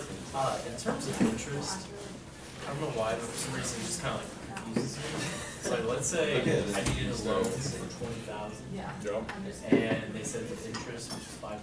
Can Yeah. you just take 20 times the 5%? Well, that would be, divided by 12 would then be the interest portion for the first month. Okay. And then, but you still gotta calculate what your payment is going to be. And to do that, without using a financial calculator, there's a formula in your text that will show you how to do that if you're trying to do it by hand. But you really can't, there's no easy way of doing it to find out what your actual monthly payment is going to be. Right, yeah. So then like. You could do what is, we don't do it in this class, but you could do what is called a constant amortizing mortgage, which is where the principal amount is the same every single month, but what changes is your interest as you pay down your principal. But very few loans are done like that, but it's easier to calculate, Yeah. but it doesn't get at, what you're specifically trying to describe. Okay, good, thanks. The sad thing is that we're the first ones to get to the place because Paul does the closing shift, right? Or is he gonna be? No, he's done it 8. He should cook. What do we have to cook? Then it would just be stuff making pasta. Pretty much. No, there's a shit ton of chicken and a shit ton of lettuce. That's gonna go bad. It's already probably not bad. Yeah, the kids could never. Like, you guys even pastas? It's like, we can make salad. Alright, I know how to make salad. Everyone knows how to make a salad. It's just cutting up the lettuce and throwing shit into it. We need more stuff. I mean, no, We that's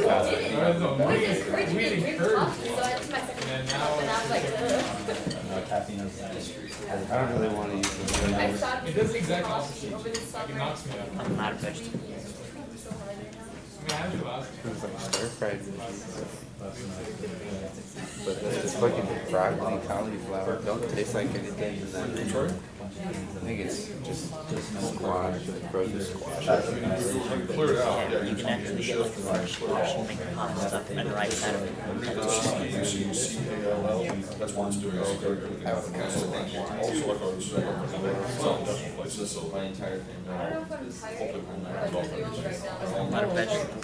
I'm 4 yeah. now. I got to make a bunch of payments today. So I had no money. Okay. I had to make a bunch of payments today, so I don't have any money anymore. So, general consensus, are we okay for the most part? Doesn't matter, I'm poor. Warm fuzzy feelings? Okay. $6. All right, good. All right. I'm poor. Yeah, here's what I'm gonna, and I'll tell everybody, so, the reason I did it this way, I'm not trying to make things, ridiculously complicated, but what I will do is I'm gonna go through, and so the exam will basically be almost identical to this, but what I'll change, I'm gonna tell you this right now, I will change the numbers. That's the first thing I'm gonna change. There's a very good chance I will change whether it's monthly or whether it's annual.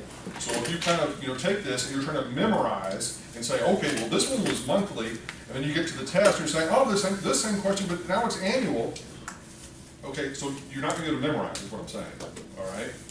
And so outside of that, I might ask for, if I ask for the interest on this, I might ask for the principal on the test. So you're still gonna have to demonstrate that you know what you're doing. You're not going to be able to take this, go home, work out, or just memorize my keystrokes on the calculator and pass the exam. It's not going to work. I promise you. Okay? Make sense? For the textbook, are there any problems in the book? There are a few.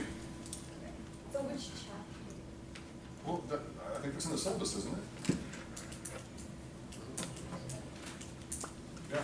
I mean, there's 6 chapters that we've covered in this particular course so far. We covered two on the first night on appraisal and home ownership. The second night was, I believe, time value of money and mortgages. And then tonight, we've got a couple of chapters dealing with, I think, mortgages, and what was the other one? Partial amortization. Analyzing income producing properties. Okay? All right. Any other questions? Yep. So is there anything on the test that's not on this? Well, other than the last 2 questions on this are going to be short answer questions that, once again, will all be coming from stuff that we've talked about in class. But as far as like the calculations, everything on the test is on this? Yeah. Okay. Yeah. I mean, there's really nothing in the book that's not on here. If there is, there may be like 1 or 2 questions or problems that maybe they did something a little bit differently than maybe what I did, but for the most part, this is all you really need to focus on. Okay? All right? All right, any other questions? Okay, I know you wanted to, I think it's a great idea. As I mentioned earlier tonight, I think it'd be a great idea for you guys to get into study groups. And one way that I would potentially suggest you do so is to find someone who, number one, is probably better than you are with regard to the skill set up to this point, so that you're benefiting from them, but also they can help you out with questions. I would probably say don't make a study group larger than 4 or 5. Okay, I would probably keep it, somewhere in that 3 to 4 sort of range, so it doesn't get crazy out of whack. But if you want to make it a larger study group, so let's just, by a show of hands, how many of you feel, on a scale from 1 to 10, feel like you're a 7 or above in terms of your comfortableness? Okay, so look around the room, all right? See the people with their hands up. These are the people that are saying they feel really comfortable with the material and that would be potentially good study partners for those of you that maybe aren't as comfortable or as secure with everything. So why don't we do this? Okay, those of you that just raised your hand, everybody has a copy of the roll sheet or the I gave it the first night, which has everybody's email address on it. So the people that have their hand raised, just go around the room real quickly and just mention your name, and then people can put a check mark next to you and then potentially email you and see if you guys can maybe get together and form a study group. Does that seem like a reasonable approach or not? Okay, unless all the people who are above 7 all just want to get together and form their super study group. Okay, and then let the other people fend for themselves. Okay, let's hope. Okay, so seriously, those of you that feel really comfortable and would love to get into a study group and work with other people, give me your hand and let's just get your name. Okay, name. Nathan. Okay, Nathan McPherson. Okay, I definitely would say he's definitely, so far seems to be at the top of the class, so he's definitely somebody you need to probably connect with. All right, you guys are sort of finance folks. What's your name? Hey. Yep. Kush. Kush. Patel? Yep. Okay, and who else? Anybody else? You feel pretty good about everything? Okay, and your name was? Diego. Okay. All right. Anybody else want to volunteer potentially to get into a study group? Okay, do you want to add anything or? Okay, so I'm not a professional at this, so I'm just gonna make a giant study group. We can all meet up and do this, but more. So just send me an email. My name is Mohammed. You can just look on the list. Send me. We're brothers. Okay. So send me up with an email. We'll get together. So Ali. Yeah. So send me an email. We can get this. Start grinding this class out this weekend, and get A's on this midterm. Okay. I just hope so. All right. Now that brings up another thing. So next week we explain what's going to happen. You're going to have roughly 2.5 hours for the test. Okay? So you need to think about making sure that you can get everything done in 2.5 hours. All right? So you're going to need to pick up the pace, and go through and be able to motor through these. So what we're going to do, the first hour and a half, James Donnelly, the CEO of the Castle Group, is going to come in and serve as a guest speaker on property management. James is a great guy, great speaker, and to ensure that you don't pull the trick of, oh, I've got to study for the test, and so I'm just going to skip the guest speaker and come to the test, I'm going to give you 4 points, bonus points, on the test, just for being here on time and staying through the guest speaker for the first hour and a half, okay? So automatically, off the beginning, you're going to get 4 bonus points just for being here on time for the guest speaker. That's at 6 o'clock. So he's going to start at 6 o'clock. By 7:30, he will be done. We'll take a super short break. I'll pass out the test, and then you'll have the rest of the evening until at least 10 o'clock to finish up the test. Okay? And if you need a little bit of maybe extra time, I'm not going to stay here until 11 o'clock. I will tell you that. I might stay until 10:15 or 10:30, but we're not going to stay all night to let you get this. Because it's one of those sorts of things. You either know the material, you kind of sort of know it, or you don't know it, and you need to really know it coming in the door and be able to blow through these things pretty quickly, okay?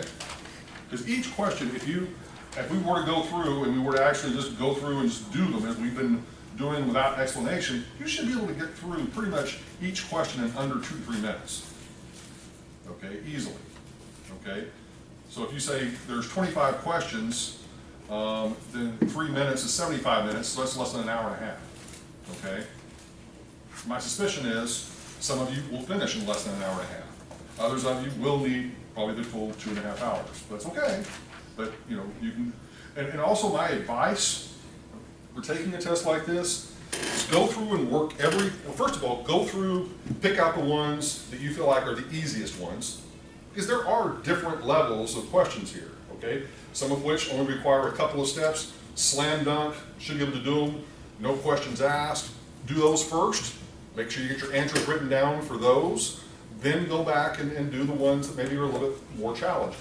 Now, like we did tonight, the other thing I would ask you to do is whenever you get the test, the very first thing you should do is go through every single question and put either a 12 or a 1 in the margin as to whether it's 12 compounding periods for monthly compounding or it's 1 compounding period, so that you at least avoid that mistake, okay?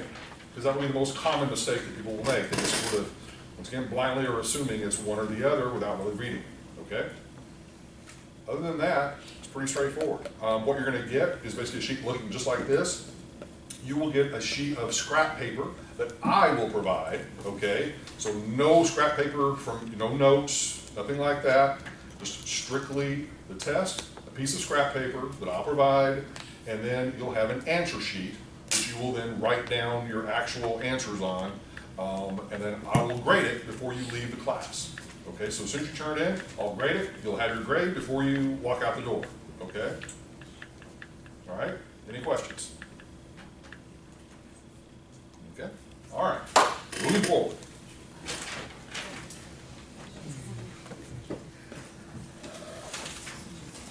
All right. A new problem, a new type of problem that we haven't talked about at all is something called negative amortization. And what this is let's say that you've gotten a mortgage loan or a car loan, any other kind of loan, and for whatever reason, you haven't been able to make your full payments, okay? But in order to maybe not be in default with the lender has worked out an agreement with you to basically pay as you can kind of thing, okay? But the problem is, by not making your full payment, you're going to be accumulating additional interest and not paying off your balance as quickly because you're not making the full payment. Does that make sense? Yes or no? Well, what happens whenever you do that is you create negative amortization, meaning that if that amount that you're paying is so low, there's a good chance that your loan balance will actually start going up because you're adding interest to the loan balance. Does that make sense? So in other words, that for this loan, we'll work through it and kind of explain a little bit more as we're sort of working through it. All right, so this one, once again, this is monthly. So 12 payments per year.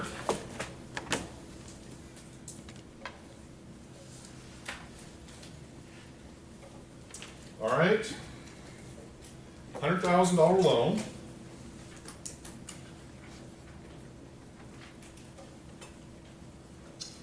And we're already telling you that the payments are $877.57, which is going to be a negative. You can go ahead and put that in. 10% interest rate and 30-year term.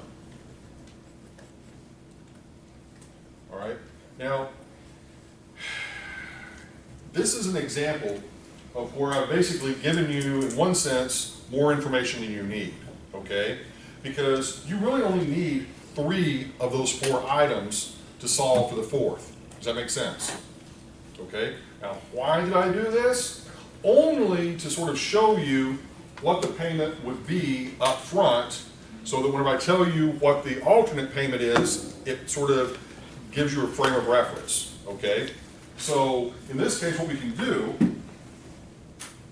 is just sort of, we can scratch this one out, all right, and just put it in as is, and go ahead and solve for the payment.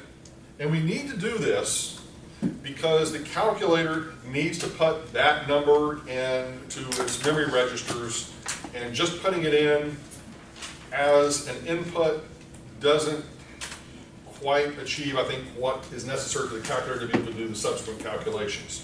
So just go ahead and do that, and when you solve for the payment, you'll get the 877.57 or something pretty darn close to that. So let's just take a look real quick.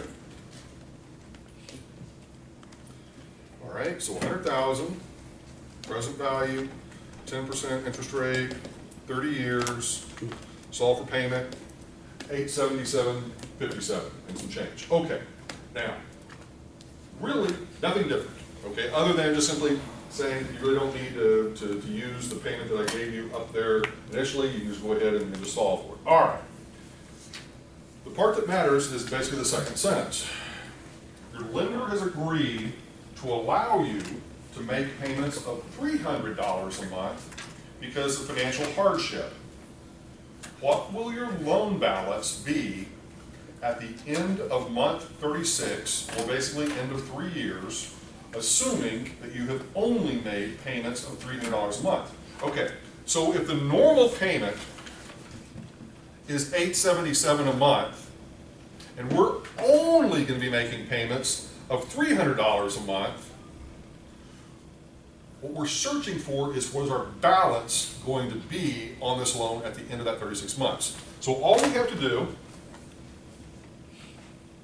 is put in 300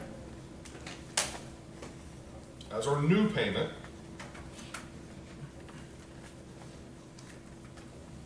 All right, and put in 36 as our term, 36 months, and then solve for future value. Okay? So in doing that, we're changing the monthly payment to the 300, and we're changing the term to 36 months, and then we're going to be solving for the future value or the outstanding mortgage balance on the loan at the end of that term. So the reality of what is happening here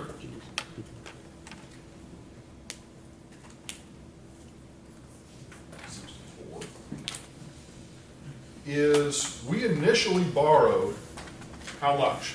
100,000, yes?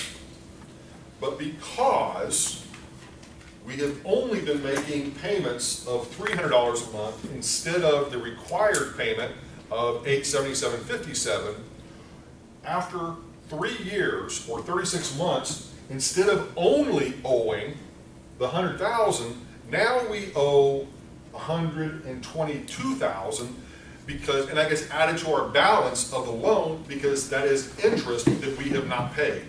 We haven't been paying any principal over that time period, and we haven't been paying a good portion of our interest as well. Does that make sense, everybody? Yes or no?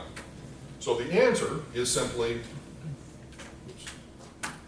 the 122,283. So that is an example of negative amortization. Now,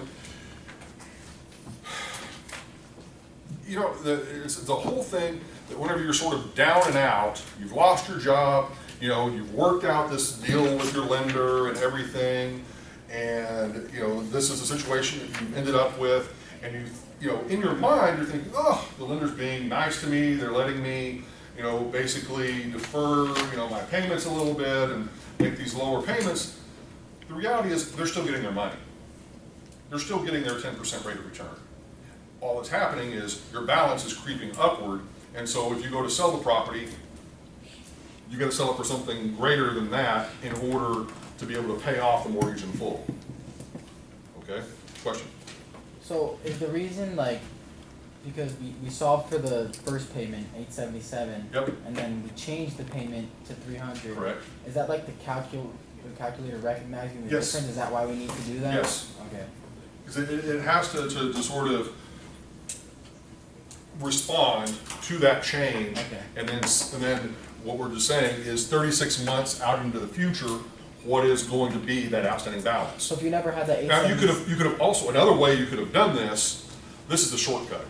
The other way you could have done it is after you've put this in as your payment, then you could use the amortization function and do one input, you know, 36, shift, amortize, equal, equal, equal, and you get the same answer. so if you took out the 877 and just did the 300, you wouldn't get the right answer because it wouldn't be showing the difference. No, because it needs to have this to seed the actual payment scheme. Okay. Okay. All right. Good questions. Any other questions on this one? Okay. All right. Moving forward. Oops. Okay. All right.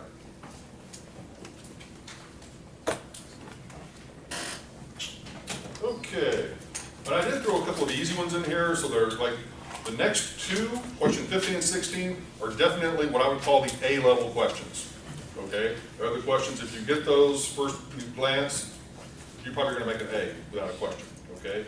Question 17, 18, 19, 20, 21, 22, super easy. Question 23, probably an A- question, okay? So there are, once again, different difficulty levels of questions on the test on purpose, all right? All right, so let's take a look at question 15. All right, this is one that we have not done. This is assuming that we have loan origination fees.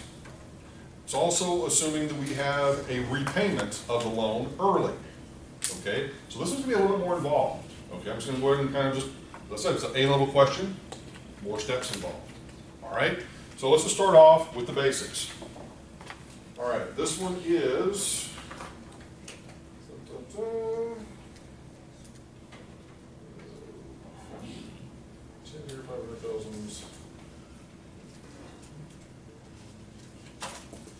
this one, this is I think, whenever I wrote this, I think I purposely was thinking this one could go either way. This one could be monthly or it could be annual, because it's not stated, either way. All right, you're not being asked for a monthly amount, so you could do this one as annual. Now, I will try, like I have on all the previous ones, to typically state whether it's going to be monthly or whether it's going to be annual. In this one, how do you want to work it? We can work it both ways. Let's work it annual first. Okay? Okay.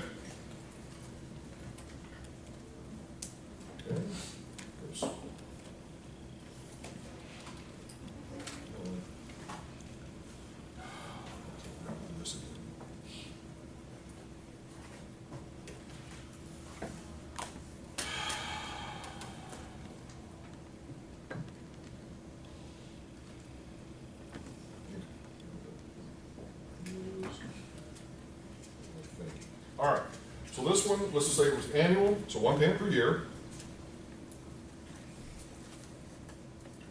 Okay, lay everything out. All right, 10-year loan. $500,000 as our loan amount or our present value. 7% interest rate. Okay. And we get a prepayment penalty. So we actually don't have a loan origination, I think. Yeah, okay, we didn't, yeah, no loan origination fee actually on this one. It's sort of a mistake, not a mistake, but technically I didn't complicate it for you. All right, so let's just do it as it's written. All right, so in this case, go ahead and solve for the payment.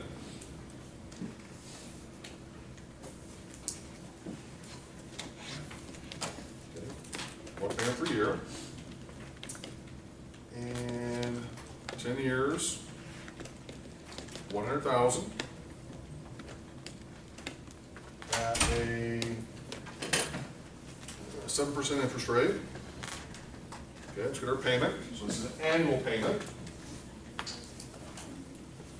Oops, oh, sorry, did You put your not. oh, 100, okay, I just realized that. Yep, sorry about that. Okay, 500,000. Let's just do it again. I'll make sure we don't screw that up. All right. Look on the left-hand side of the board. Okay, 10 years, 500,000, 7% interest, soft payment. Okay, there we go. Well, that looked a little low. All right, so 71,188, 75. Okay, so what's going to happen here for this one? We're saying we're going to pay it off. It's a 10-year loan, but we're going to pay it off early at the end of 5 years. All right? So the first thing that we need to do, if it's prepaid before 5 years, we're going to pay a penalty of 5%. But we're actually prepaying it at the end of the 4th year. Okay? See the very last words of the second sentence. All right. So in this case, 1. Input 4, since we're doing this annual, shift, amortize, equal, get our loan balance.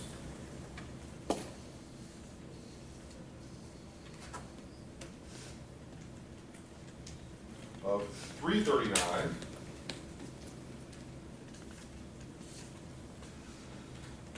$324 and 0 cents. Okay, so let's leave it at that. 0, 0. All right.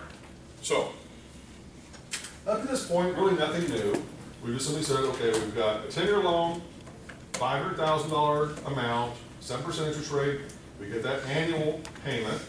Then we're saying we're prepaying it like a balloon payment at the end of the 4th year, and since this is annual, it's going to be 1 input 4, 4 being the end of the 4th year. Okay, everybody cool with that? Shift, amortize, equal to get our balance of the loan at the end of that 4th year. Okay, so up to this point, nothing new.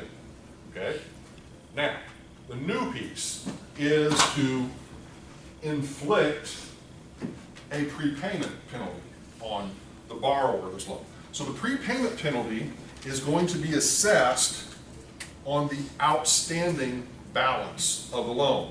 So what the lender is basically saying is, all right, I'm not going to charge you a penalty for the whole loan of $500,000, I'm only charging you on the amount that you still owe.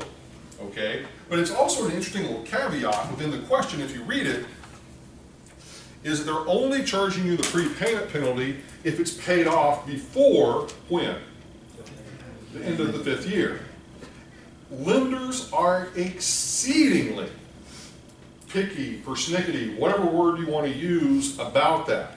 So it's the sort of thing that even if you pay it off at the end or like literally like a month before the end of that 5th year, they're still going to charge you that penalty. That's a general rule. Okay? Simply because they can. Okay? Because in essence, you have broken the agreement that you had with them about that particular loan.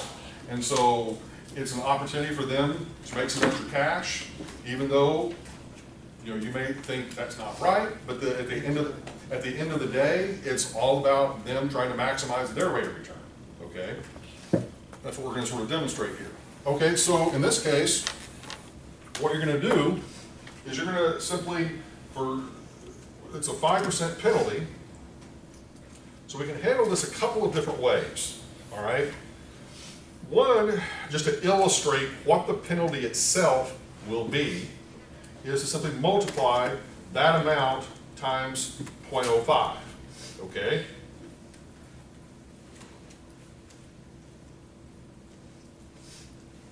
Okay, so the lender is going to take home an extra paycheck, if you will, of $16,966.20 for you paying off that loan early, a year early. Does everybody follow me on that? Yes or no? Say that again. Okay. So what we're saying is that the lender is going to take home an extra $16,000, $16,966.20 as the prepayment penalty on this loan by you paying it off a year early. Okay, they're basically saying, thou shalt not pay off the loan early, but if you do pay off the loan early, this is going to be the amount that we're going to charge you. And once again, part of the lender's rationale for charging you that prepayment penalty is they're saying, we made a contract with you for 5 years. We are expecting 5 years worth of interest from you. The fact that you're deciding to pay off the loan early, that's your choice. We made a loan to you for 5 years, so we want to get as much of our interest as we can possibly get. So we're penalizing you for basically paying off the loan early. Yep. Which one would be the better option in that case? Would it be paying the interest? We would need to calculate what the total interest would be for that 5th year. And you could easily do that. Just put in 5, input 5, and see what the interest would be. Would that always happen? Like you'll always? No. For commercial loans, almost always yes. For home residential loans, for the most part, no. Okay? And the reason is, on the residential side, as we talked about, I think last week, there are a lot of consumer protection kinds of things out there that lenders are sort of precluded from being predatory. And so for the residential side of the business, they're not quite as, there's not quite as predatory.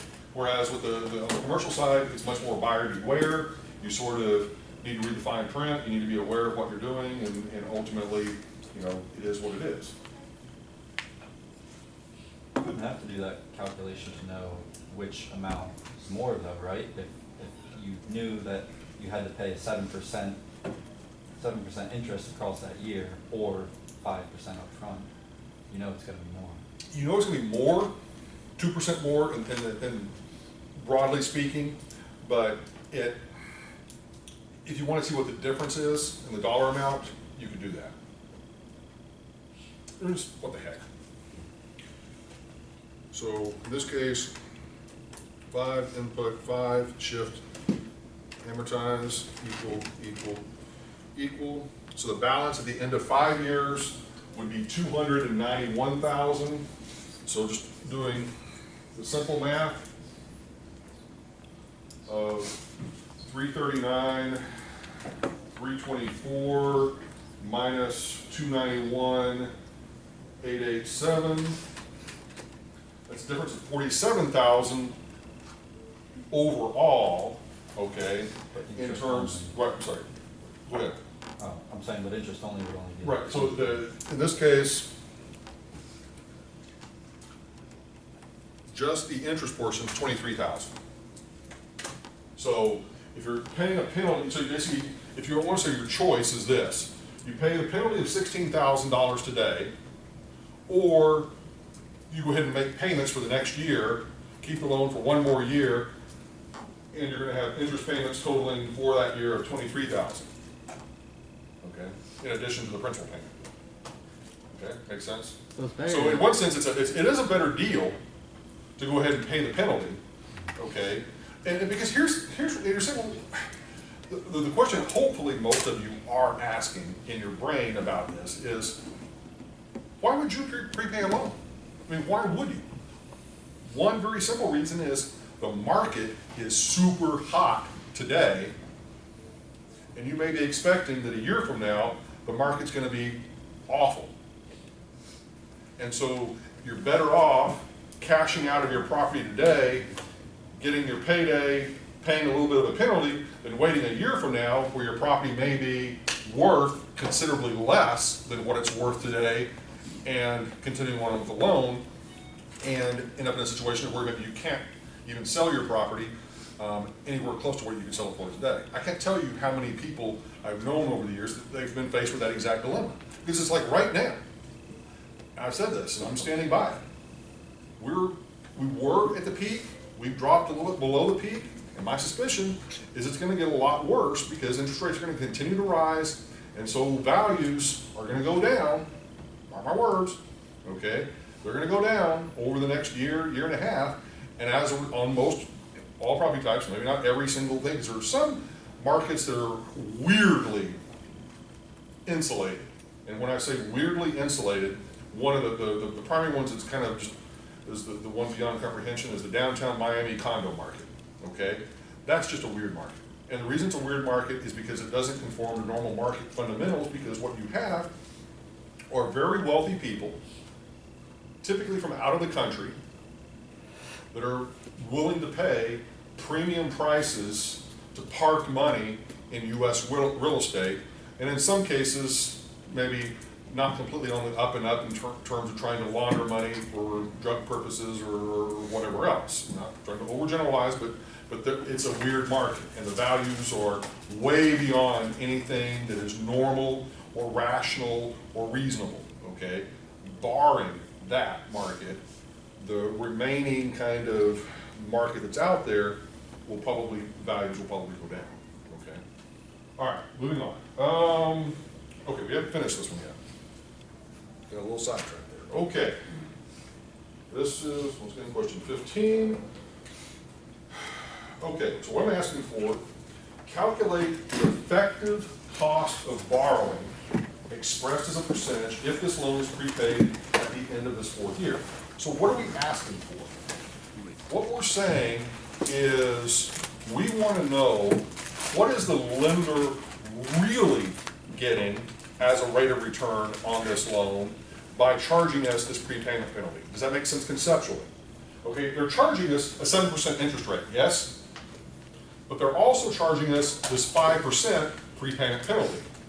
So somehow we've got to kind of reconcile those two and figure out what the overall kind of charge is that they are assessing us. Now, simple answer, or simple kind of solution. Is the overall cost of borrowing going to be higher, lower, or the same as 7%? Higher. Because if you're adding in this penalty, that means they're going to be getting a higher overall rate of return over that 4-year period. Okay, does that make sense? Because they're getting this penalty down here. Okay. Now, as I said, there were a couple of different ways that we could have approached this. So let me do this. I'm going to erase what we've got here. And a nifty little, I'm sorry.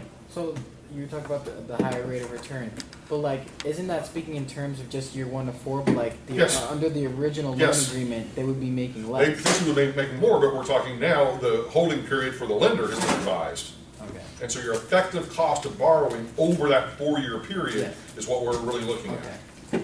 Okay? But good question. All right, so simple math, if we, instead of doing what we just did and doing multiplying it by the 5%, if we multiply it by itself, or 1 plus the 5%, we'd be multiplying it by 1.05. What that's going to do is that's going to give us the lump sum amount that we have to pay back to the lender, okay? Which is just simply, all it's doing is it's a mathematical shortcut to basically taking the $339,000 and adding in the 16 whatever thousand this will take care of basically doing that for us, okay? So, and of course, we're going to block that up here. So I'm just going to start over. Okay, 339, 324 times 1.05, 356, 290, 20 would be the total amount that we would owe the lender at the end of that 4-year period. Everybody comfortable with that? Yes or no? Okay, the reason we do that is now we can make this relatively simple. We put that amount in as a payoff amount, so it's a negative future value. I'm running out of space here. It's right there, I think. Okay. Then we would put in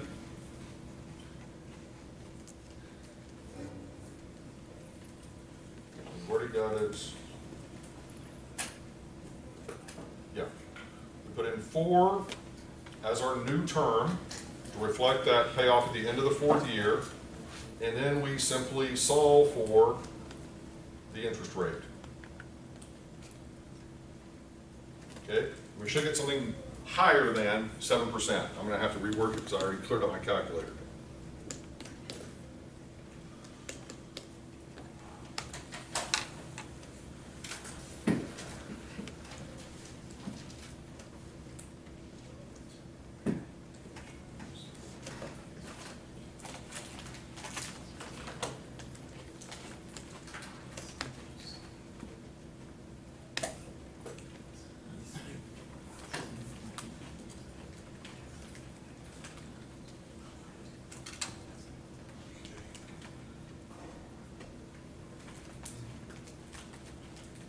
Yep.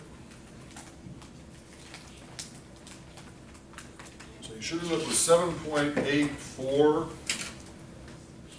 as our new effective cost of borrowing. So what we're really saying here is because we chose to pay off this thing a year early, that our true cost of borrowing over that 4-year period, instead of it being 7%, was 7.84%.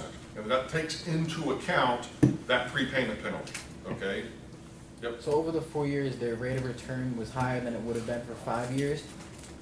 The lender. Yes, but so in general, would they rather have the extra capital, like the extra income for the 5th year, or would they rather have it paid off early in The reality is, what they're gonna do is they're gonna take the loan proceeds and they're gonna immediately make another loan to somebody else, which they're gonna be able to obviously charge loan origination fees for, and once again, to kind of start the process all over.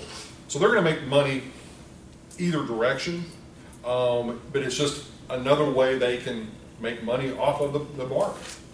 I mean, it's as simple as that. It's the borrower is asking for them to do something special by virtue of paying off the loan early. Therefore, they're going to penalize the borrower or assess them a fee for that convenience, if you will, of paying off the loan early.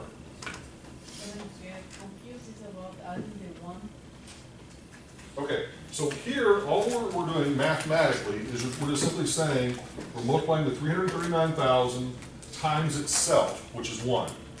But then we also are having to add in the penalty of the 5%. So you're simply taking 1 plus the 5%.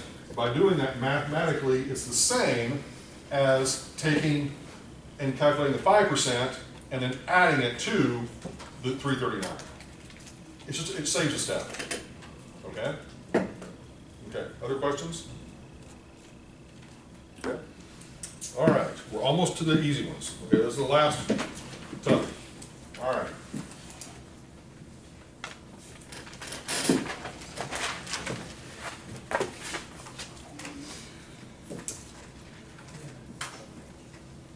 Okay. And this is also the last one of the ones that we haven't done yet. Okay, all the others we've done before, so we're doing fine. Okay, the adjustable rate mortgage. So this is the situation of where you have a lender that is willing to offer you a deal. And the deal, in this particular case, is you're gonna get this 15-year mortgage, $100,000 mortgage with annual payments.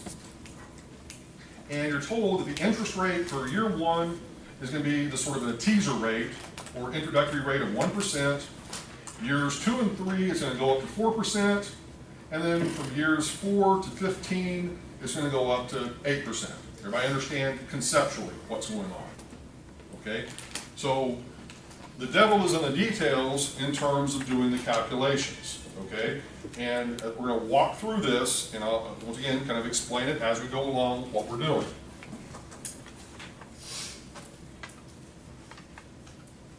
Okay, so once again, one payment per year.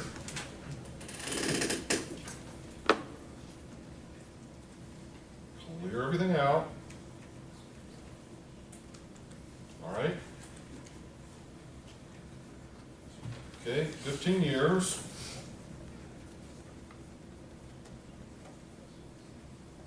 $100,000 as the mortgage.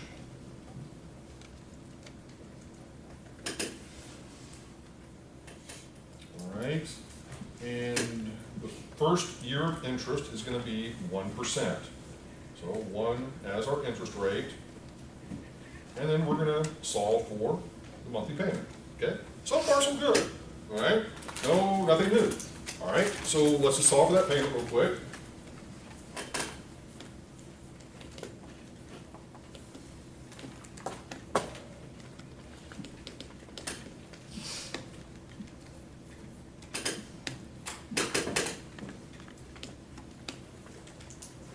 Okay, so the annual payment, once again on an annual basis, $7,212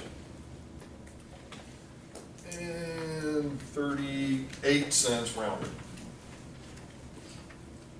Okay, everybody understand what we've done at this point? Any question? Nah, not a question. I think I know what we're gonna do. We're gonna take that balance and then use it as our new. Yes. Okay. All right. So what you're going to do is what he just said. You're basically going to figure out what the balance is at the end of the first year. And that outstanding balance is going to be effectively your new loan amount with a new interest rate at a reduced term. Okay? Once again, it'll all become clear as we work through it. Okay? This one is a few steps of logic. All right, so the first piece, we need to find the balance. 1 input 1, shift, amortize, equal, equal, equal. Let's get that balance at the end of that first year.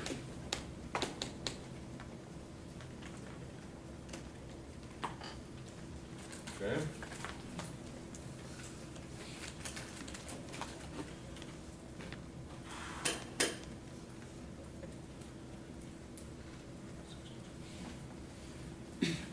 Yeah? Everybody good with that? Yes or no? Okay, nothing really new there in the sense of steps, calculations. So what we're saying here is that after that first year, it's an annual payment, so it's only one payment a year. That's how much we're going to owe at the end of that first year. Yes? Is everybody completely clear with that? Okay, so now, this is where you've got to modify your thinking just a little bit. And this is what he was talking about. What you're going to do with adjustable rate mortgages, every time you change the interest rate, you're going to have to think of it and have to calculate it as if it is a brand new loan. Okay? So, what you're going to do, you're literally going to come down here and you're going to put in 93,000. Oh, actually, before you do that, clear all. You're going to go ahead and clear out everything, just so that you don't make any mistakes. So 93,787.62. is going to be your new loan amount. Okay. What is the new term? It's not 15 years anymore because you paid down a year, yes? So you only have 14 years remaining. That's one of the reasons why you got to set up as a new loan, because you only have 14 years remaining on the mortgage now. So 14, shift in. Okay. What is our new interest rate? 4%. Okay. Now, do the same thing that we just did before. We want to get our monthly payment, or not monthly payment, we want to get our annual payment off of that loan.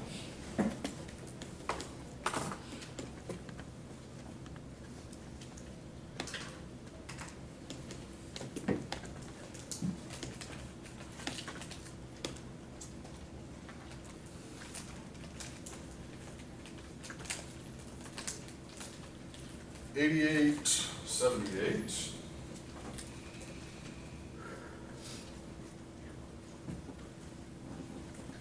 And 70. Okay.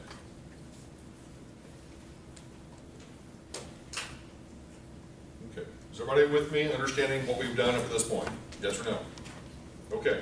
So, how many years is it going to stay at that interest rate?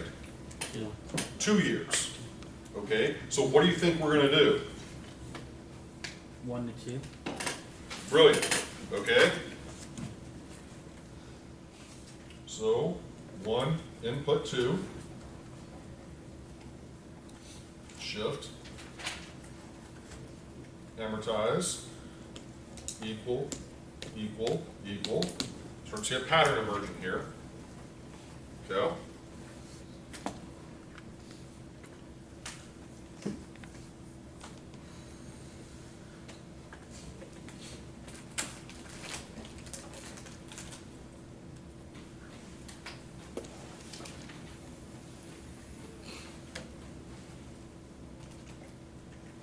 Okay. So that is our new outstanding mortgage balance at the end of what year? No, it's not the end of year 2, it's the end of year 3. Okay? That's where it gets a little confusing because we're, we already killed off 1 year up here, this is killing off 2 more years here. So now, repeat the process again. So clear everything out.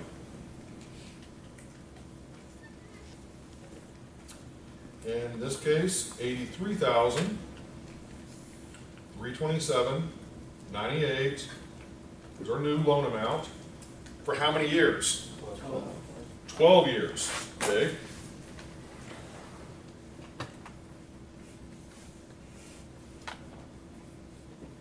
Okay. What's our new interest rate? 8%. What? 8%. Well, they said 80%. I was just like, no, not 80%. Okay, 8%. Okay, and then we're going to solve for payment.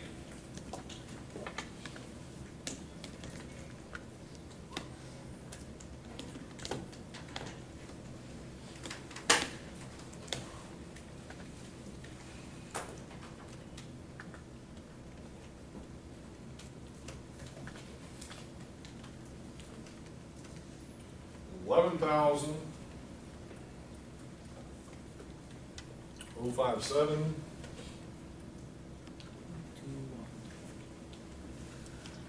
21. Okay. So that gives us the payments that we would be paying for those last 12 years, because I believe, yeah, from years 4 to 15, it's at the 8% interest rate. All right, but we're not done. You thought, oh, that's it. No, one more step. All right, and that is to calculate the lender's yield on this. Now, this is, once again, will tell me where the A students are if they're really thinking about this. How do you think we're going to get that lender's yield? And I'll give you, okay, go ahead. I'll give someone else a chance, but. Okay, go ahead. We multiply the payments by their respective amount of years and then subtract the balance. Good effort, but no. Okay? I have a question. Why do we not have to calculate the balance now? because the loan is going to be fully paid off at the end of that 12 years. In other words, I'll have a zero balance at the end of that 12 years. Because it's a total of a 15-year loan, yes, we're making, well, Yeah. so we're making this payment for the first year, we're making this payment for the next 2 years, and we're making Until the end of the loan. that payment for the remaining, and at that point, the balance will be zero. Now, if I wanted to make it more complex, I could, and I'm not going to do this because I don't want to torture you, but number one, I could make it monthly, which would be a little bit more challenging, a lot more challenging. Number two, I could say it pays off early, and then you've got to figure it out. So this is actually a simple version of this, believe it or not, okay? You talk about yield as in terms of like how much money they brought in from this loan? Yeah, from the lender's perspective, we're talking about what's called the lender's yield, or another way of putting it, the effective cost of borrowing from the borrower's perspective. It's basically the same. It's going to be a percentage. Okay, so what it's going to be, just to kind of, you know, if you're, once again, if your brain is working, for part of the loan, you're paying an 8% interest rate, yes? For part of the loan, you're paying a 4% interest rate. And for part of the loan, you're paying a 1% interest rate, yes? Everybody understands that. Now, the predominant part of the loan, you're paying at the 8%, okay? So, kind of like our weighted average cost of capital thing that we sort of talked about earlier in terms of weighting these things, well, it's sort of kind of what it's doing, but the reality is the highest interest rate that we're paying is at the 8% level. So the point with this is because the other two are obviously less than that, we just know mathematically our interest rate or our effective cost of borrowing is going to be something less than 8%. It's probably going to be somewhere, you know, in the 6-7% range after you take into account the 4% and the 1%. So to get the total, can't you just, the first payment would be multiplied by 1, the second payment would be multiplied by 2, and the third payment would be multiplied by 12, and you add those up and then That's a great conceptual way of doing it. Unfortunately, it doesn't take into account the impact of the time value of money. Okay. And so what we have to do, very simply, we set up as a cash flow. And we solve it as an internal rate of return problem. Okay? That's what we're actually going to do. Okay? So, to do that, okay, once again, clear everything out. And it's already set for 1 payment per year, but I'll write in here just in case you forgot. Okay, so our initial cash outflow, if we were the bank, we are lending you $100,000, yes? Okay, so that's going to be from the bank's perspective. I'm just going to write that here just so that it's clear. From bank's perspective. All right, and that is going to be a cash flow. So that's CF sub J that we used earlier. Okay, the first cash flow that they are going to receive is that annual payment that you made for year 1, okay, which was $72,1238.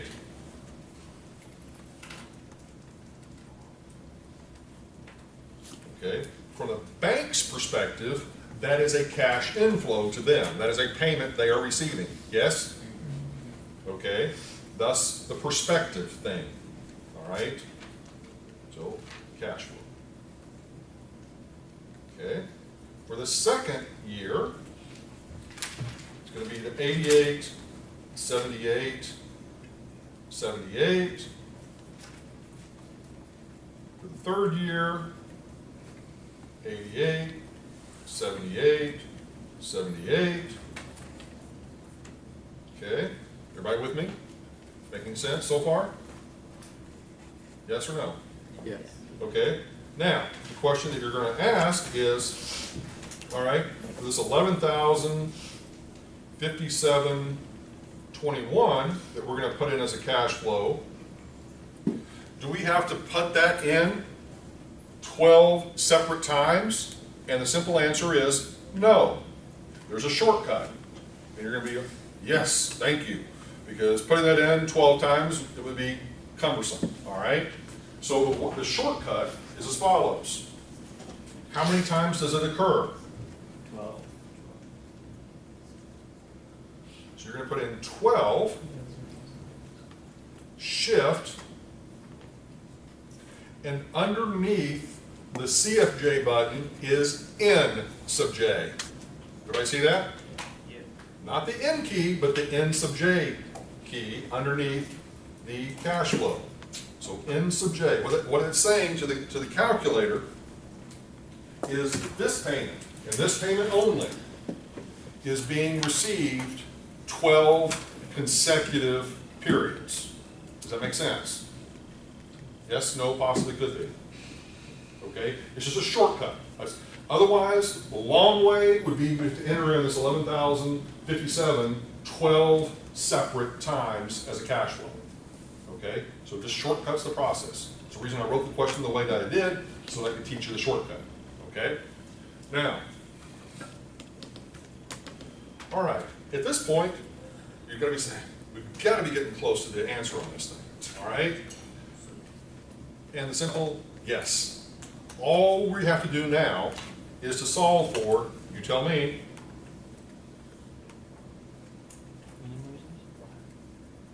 what are we going to be solving for?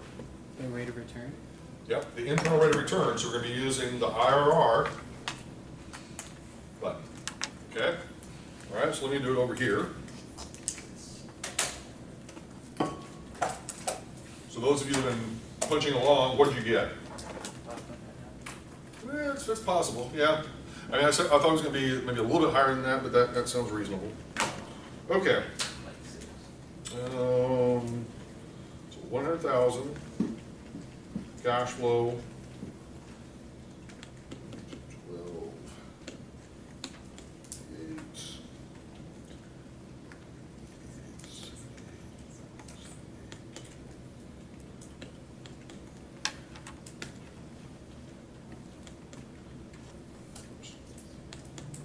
7, 1.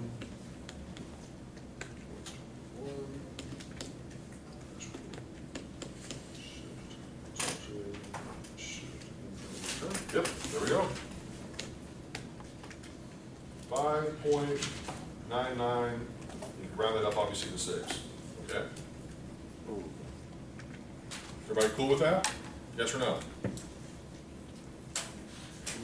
Now, I'm not going to do this to you, but I just want to sort of throw out a couple of things, just to sort of make this, and I know you're getting to that point of like, oh, Is that that's the first entire year payment? Each one of those? yes. So that's for year 1, year 2, year 3, and that would be for years 4 through 15. Yeah. Okay? So just to sort of kind of, if this were my real estate finance class that I teach in our master's program, we take it a few steps further. In that, we would also say, okay, what are the loan origination fees? What are the prepayments? What are the other additional fees and charges that you would have along this loan? And complicate it up just that much more, because we can, and because in practice, that's exactly what the lenders do. Here's the thing that you've got to sort of understand about lenders. And if it sounds like I'm being negative or whatever about lenders, I'm not trying to be negative. I'm just trying to be realistic. Lenders are in a business to make money, okay? That's their whole reason for doing what they're doing, is to make money. And so they're trying every possible conceivable way to add a little bit of extra something onto that base, simple interest charge. So if they can charge you more money up front with loan origination fees, more money on the back end with prepayment penalties, more money off of basically having the loan service throughout it, they're going to do that because that's a way for them to make extra cash, okay, and it can increase their rate of return, okay. Their job is not necessarily to give you the best deal. Their job is to, in essence, make as high a rate of return as they can for their bank or whoever that lender is. Okay. All right.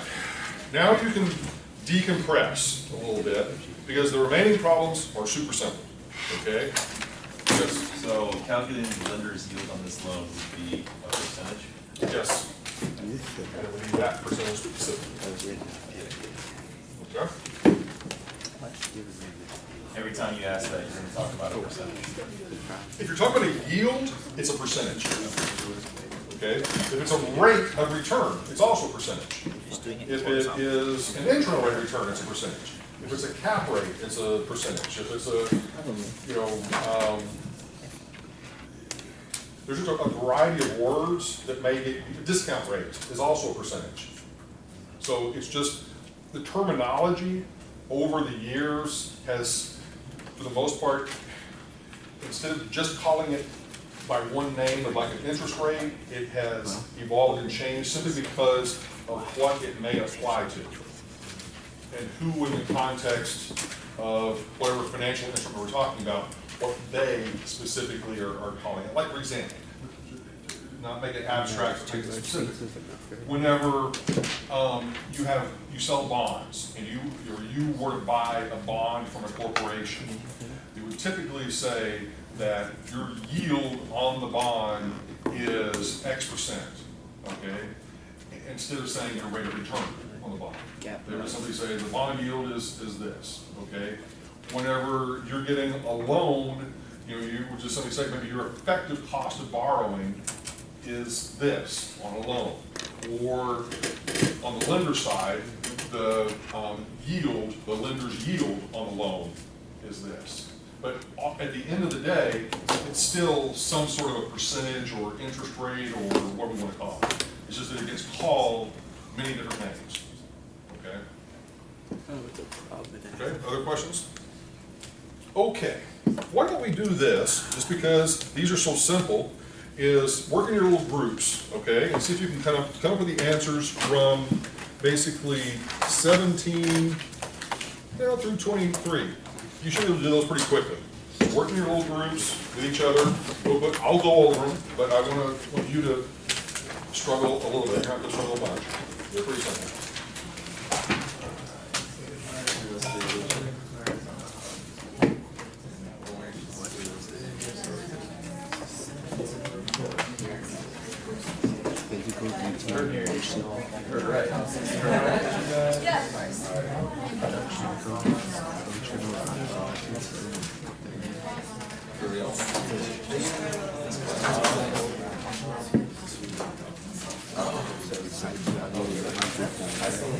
So yeah, right now I'm just gonna take this time to think of what we're doing.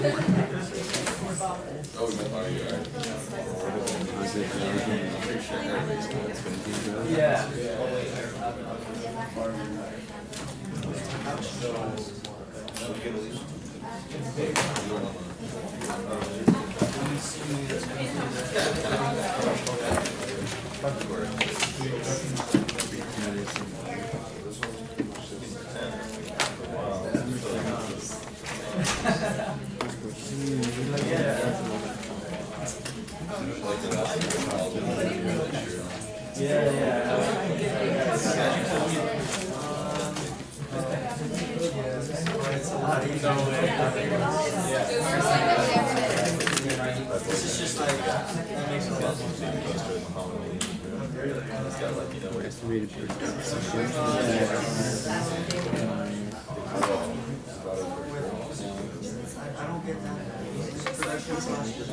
Why would you be subtracting it if it's a production? Why would you be subtracting it? I'm just taking out the production cost, subtracting the deterioration, function obsolescence, But why would you be subtracting from it if it's a production cost? Like the 200 grand. Yeah, but wouldn't it, if it's production cost, like, produce it as 200,000. by the cost. I'm just thinking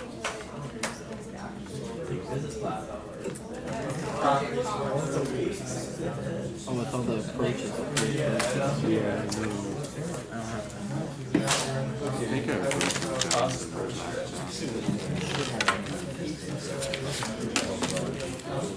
I'm down with pepperoni or sausage,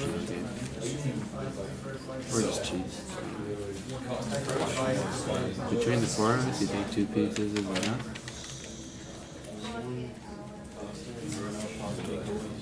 You eat a lot. Yeah, I eat a lot. I know I have those. Why did I write those down?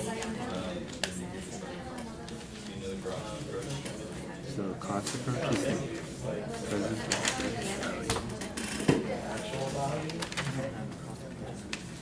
Yeah, that's the only thing I have. I don't have any of them. Well, that's the only notes I have is like that it's the present or current value.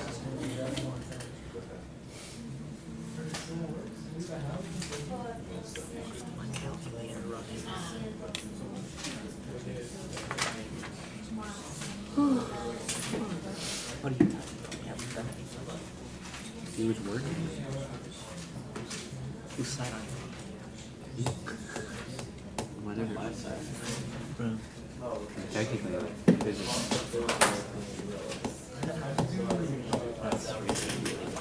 Because I can't say anything else. Because we're recording. I honestly don't think it takes up. I like try and listen. I really can't hear our voices. Everyone's talking like this again. They just okay, I don't know how to do the cost approach. I don't know. Is that literally all you have to do? Is you subtract everything and use the site But I value? don't know what estimated production cost is. That's why I'm confused why you'd be subtracting all the other stuff from Sales it. comparison is good. Assuming you have a calculation scheme. Do it. I was thinking now. Where I was thinking. You can always do step counts. Now. I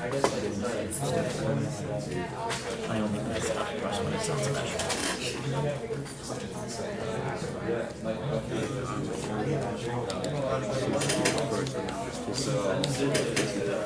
What do you think we did? No, we didn't. No.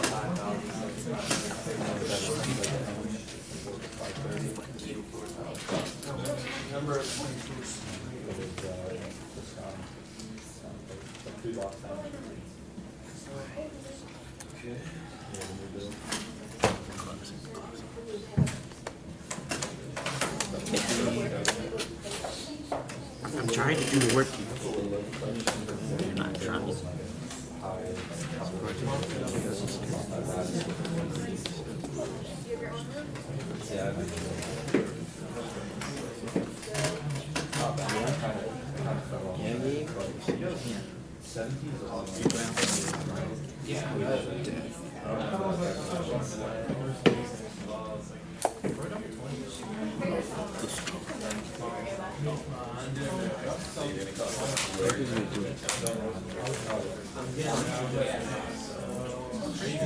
I got the answer. No, you don't give your payment, so your payment is 33% plus 6,000 and then you put in your interest rate 4%, you turn 30 years, and then you just settle for present value. Yeah. So, I think I actually have site values on the production of the facility is just Value of the subject. We just literally do 15,000. I feel like you're just making this more complicated.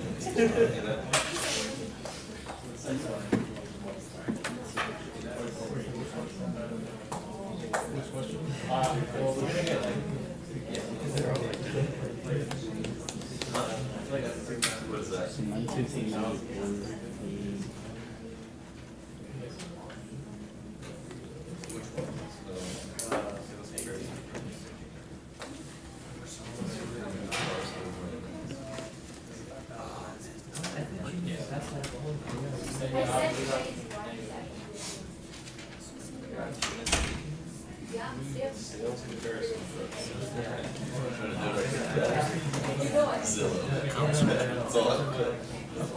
I've tried. Why'd you play footsie with that?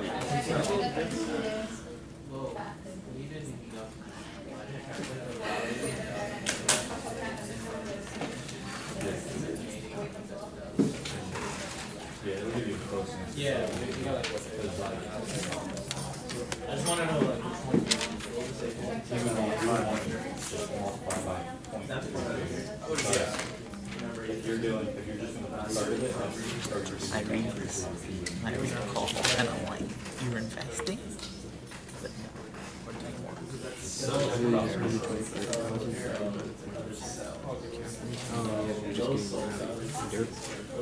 I thought your handwriting was worse. That's good. It's pretty good. It's decent.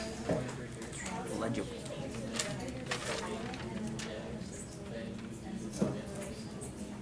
Okay, but we've been together. Dude, I've never seen your handwriting.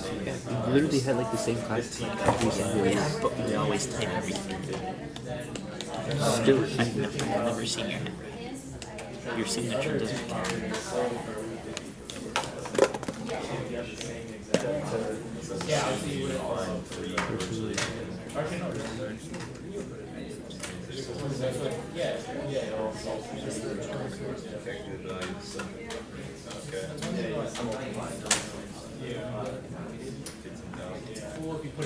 Oh, fuck, that's what I'm missing. Probably just gonna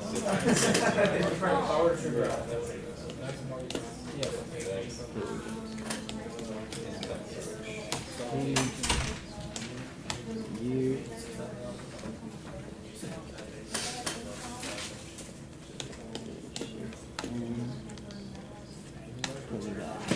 Bam. That's usually yearly. Ciao. REE.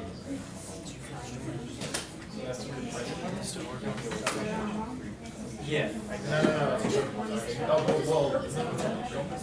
1 second. Okay.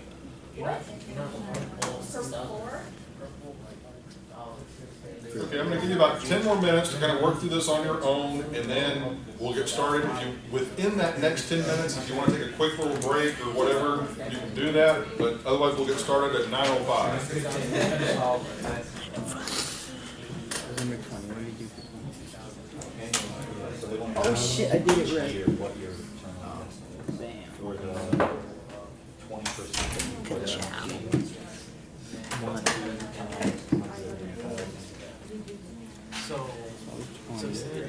What did I order? I haven't ordered yet, but I'm ordering from your place.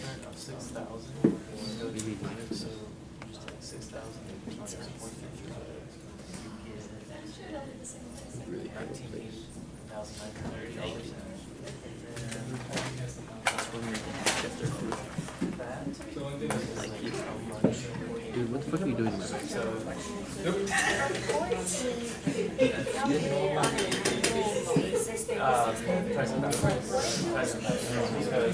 way I say it, I'd rather just sit there and 12 payments because it's monthly. So 14 was monthly. That has to be So the next one, you get 36N instead of putting 1, and like that's what you said, for some reason that's. No, okay, this is just, representing 36 months. Could have put in 3 shift in, and that would have been 3 years. Yeah, either way. Or so if you do one, you don't do the other. Correct. Okay, I just wanted Yeah, I to don't make sure, think we because that's need not. as much as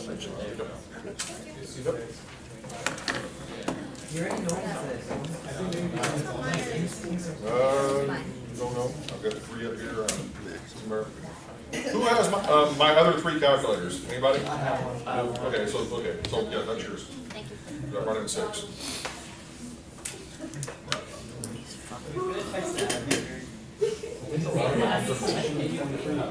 Is irrelevant.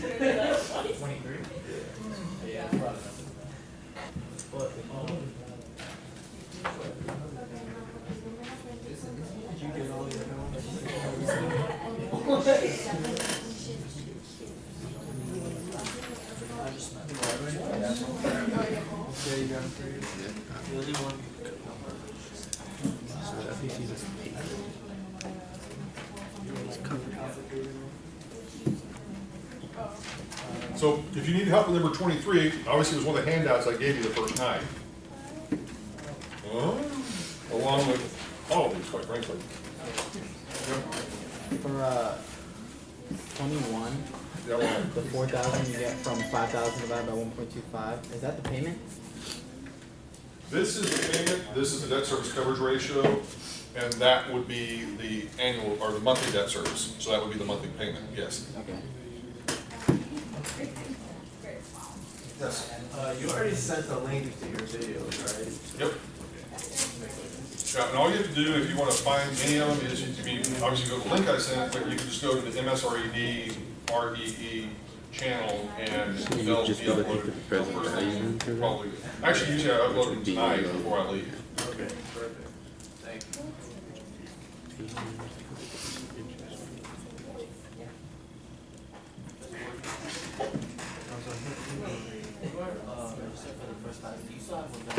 I'm sorry, one more? Yeah.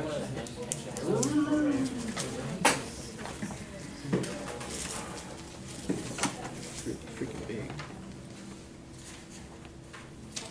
Did you get like 500,000? I have one left. Thank you. Loan value ratio. Yep. Okay, which one, I'm sorry? Which one? Okay, frame one, 5,000 is your net operating income divided by your debt service coverage ratio, and that's going to give you your monthly payment. Is that what he's doing now? Yeah. I was gonna say that one. Yeah. I'm sorry, yeah, I should have done that. I hate overthinking crap. Especially when there's questions like on the fucking 16. And then you come up with. You would think that it would be.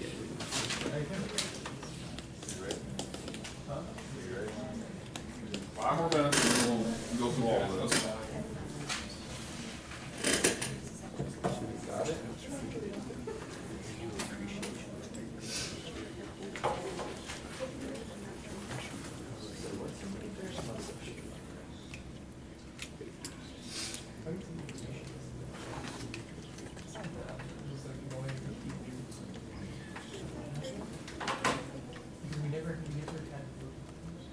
No finance costs or sales commission will be your annualized return.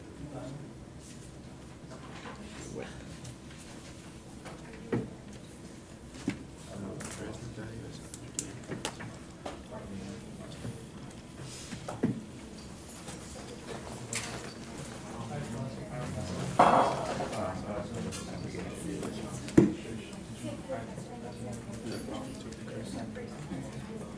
Yep. what did you get? What did you get? Oh, yeah, I did.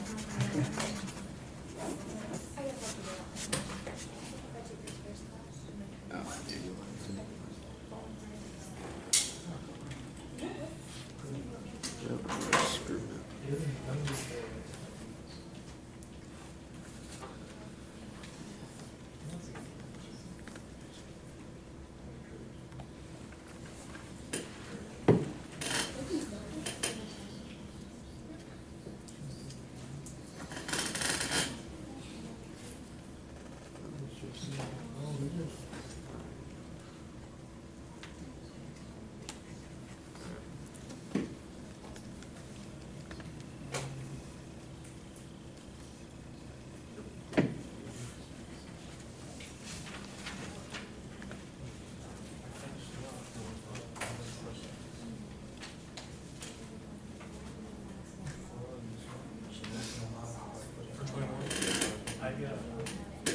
Okay. So. Okay. You put it in just exactly as it was written, so 12 payments per year, 100,000, 10%, all of that.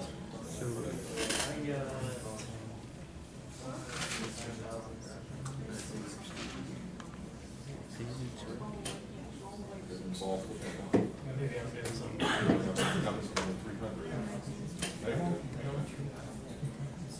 On that one, is your calculator set to? No. Okay, second one is wrong. Okay, it's just 36. On 20. Okay. Clear all? Because that is, Clear all right there? it's 36 months, so we're not going to show, just 36 now. Quick. That's what we'll change. Then you solve the future value, and what's that the right answer?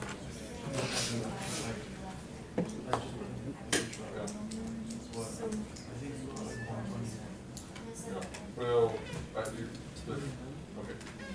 out one more time, but make sure that on this one, you just put everything in, don't put the shell. Did you do 6,000 times? All right. You ready? Yes? Yep. It's a bit messy because it's little steps.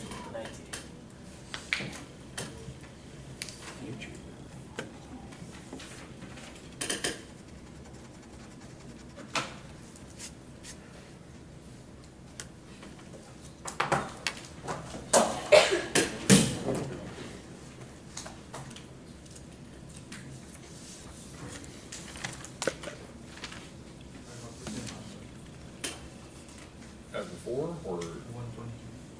Okay, I mean, what question was that? 14. Yeah, 122 to, yeah. Okay, well, let's go ahead and see if we can get through these. All right, so in this case, question 17, just pretty much adding and subtracting. All right, so we start off with what we're given, that we have a property that its production cost in terms of how much it would cost to rebuild, okay, brand new, would be $200,000, okay? From that, since it's not a brand new property, we have some depreciation that we need to potentially take off of that. So we take off $5,000 of physical deterioration, functional obsolescence of $7,500, and economic obsolescence of $3,000. Then we have the actual land value that we've got to add back in of $100,000, and let's see what we end up with. That's what we did the first night of class, and it's covered in one of the handouts.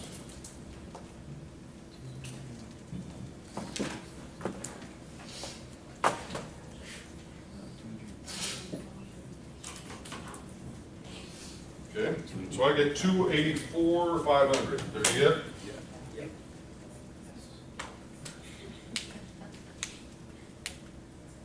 Okay. Good with that? Any questions on that? Okay.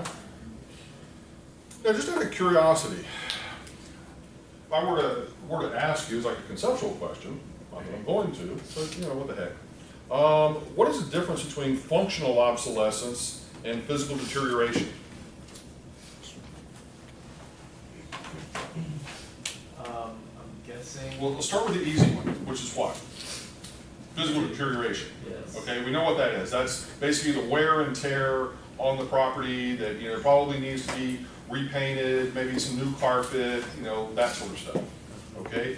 Functional obsolescence. Anybody want to take a stab at that one? Is that like? I'm sorry? I was asking myself, probably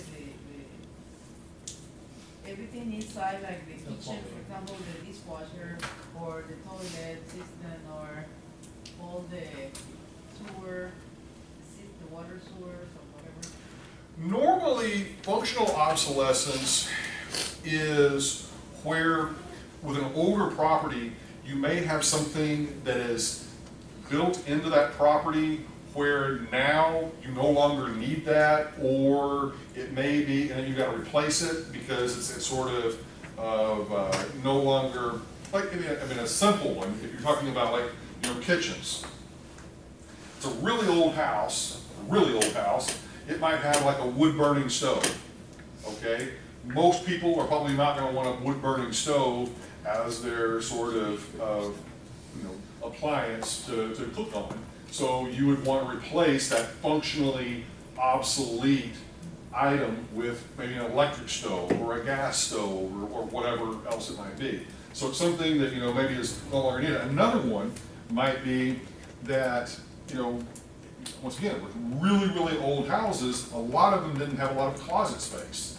Because instead of closets, many of them use like armoires and things like that to store their clothes in, or cedar chest or whatever. And so really, really old homes, in many cases, didn't even have closets.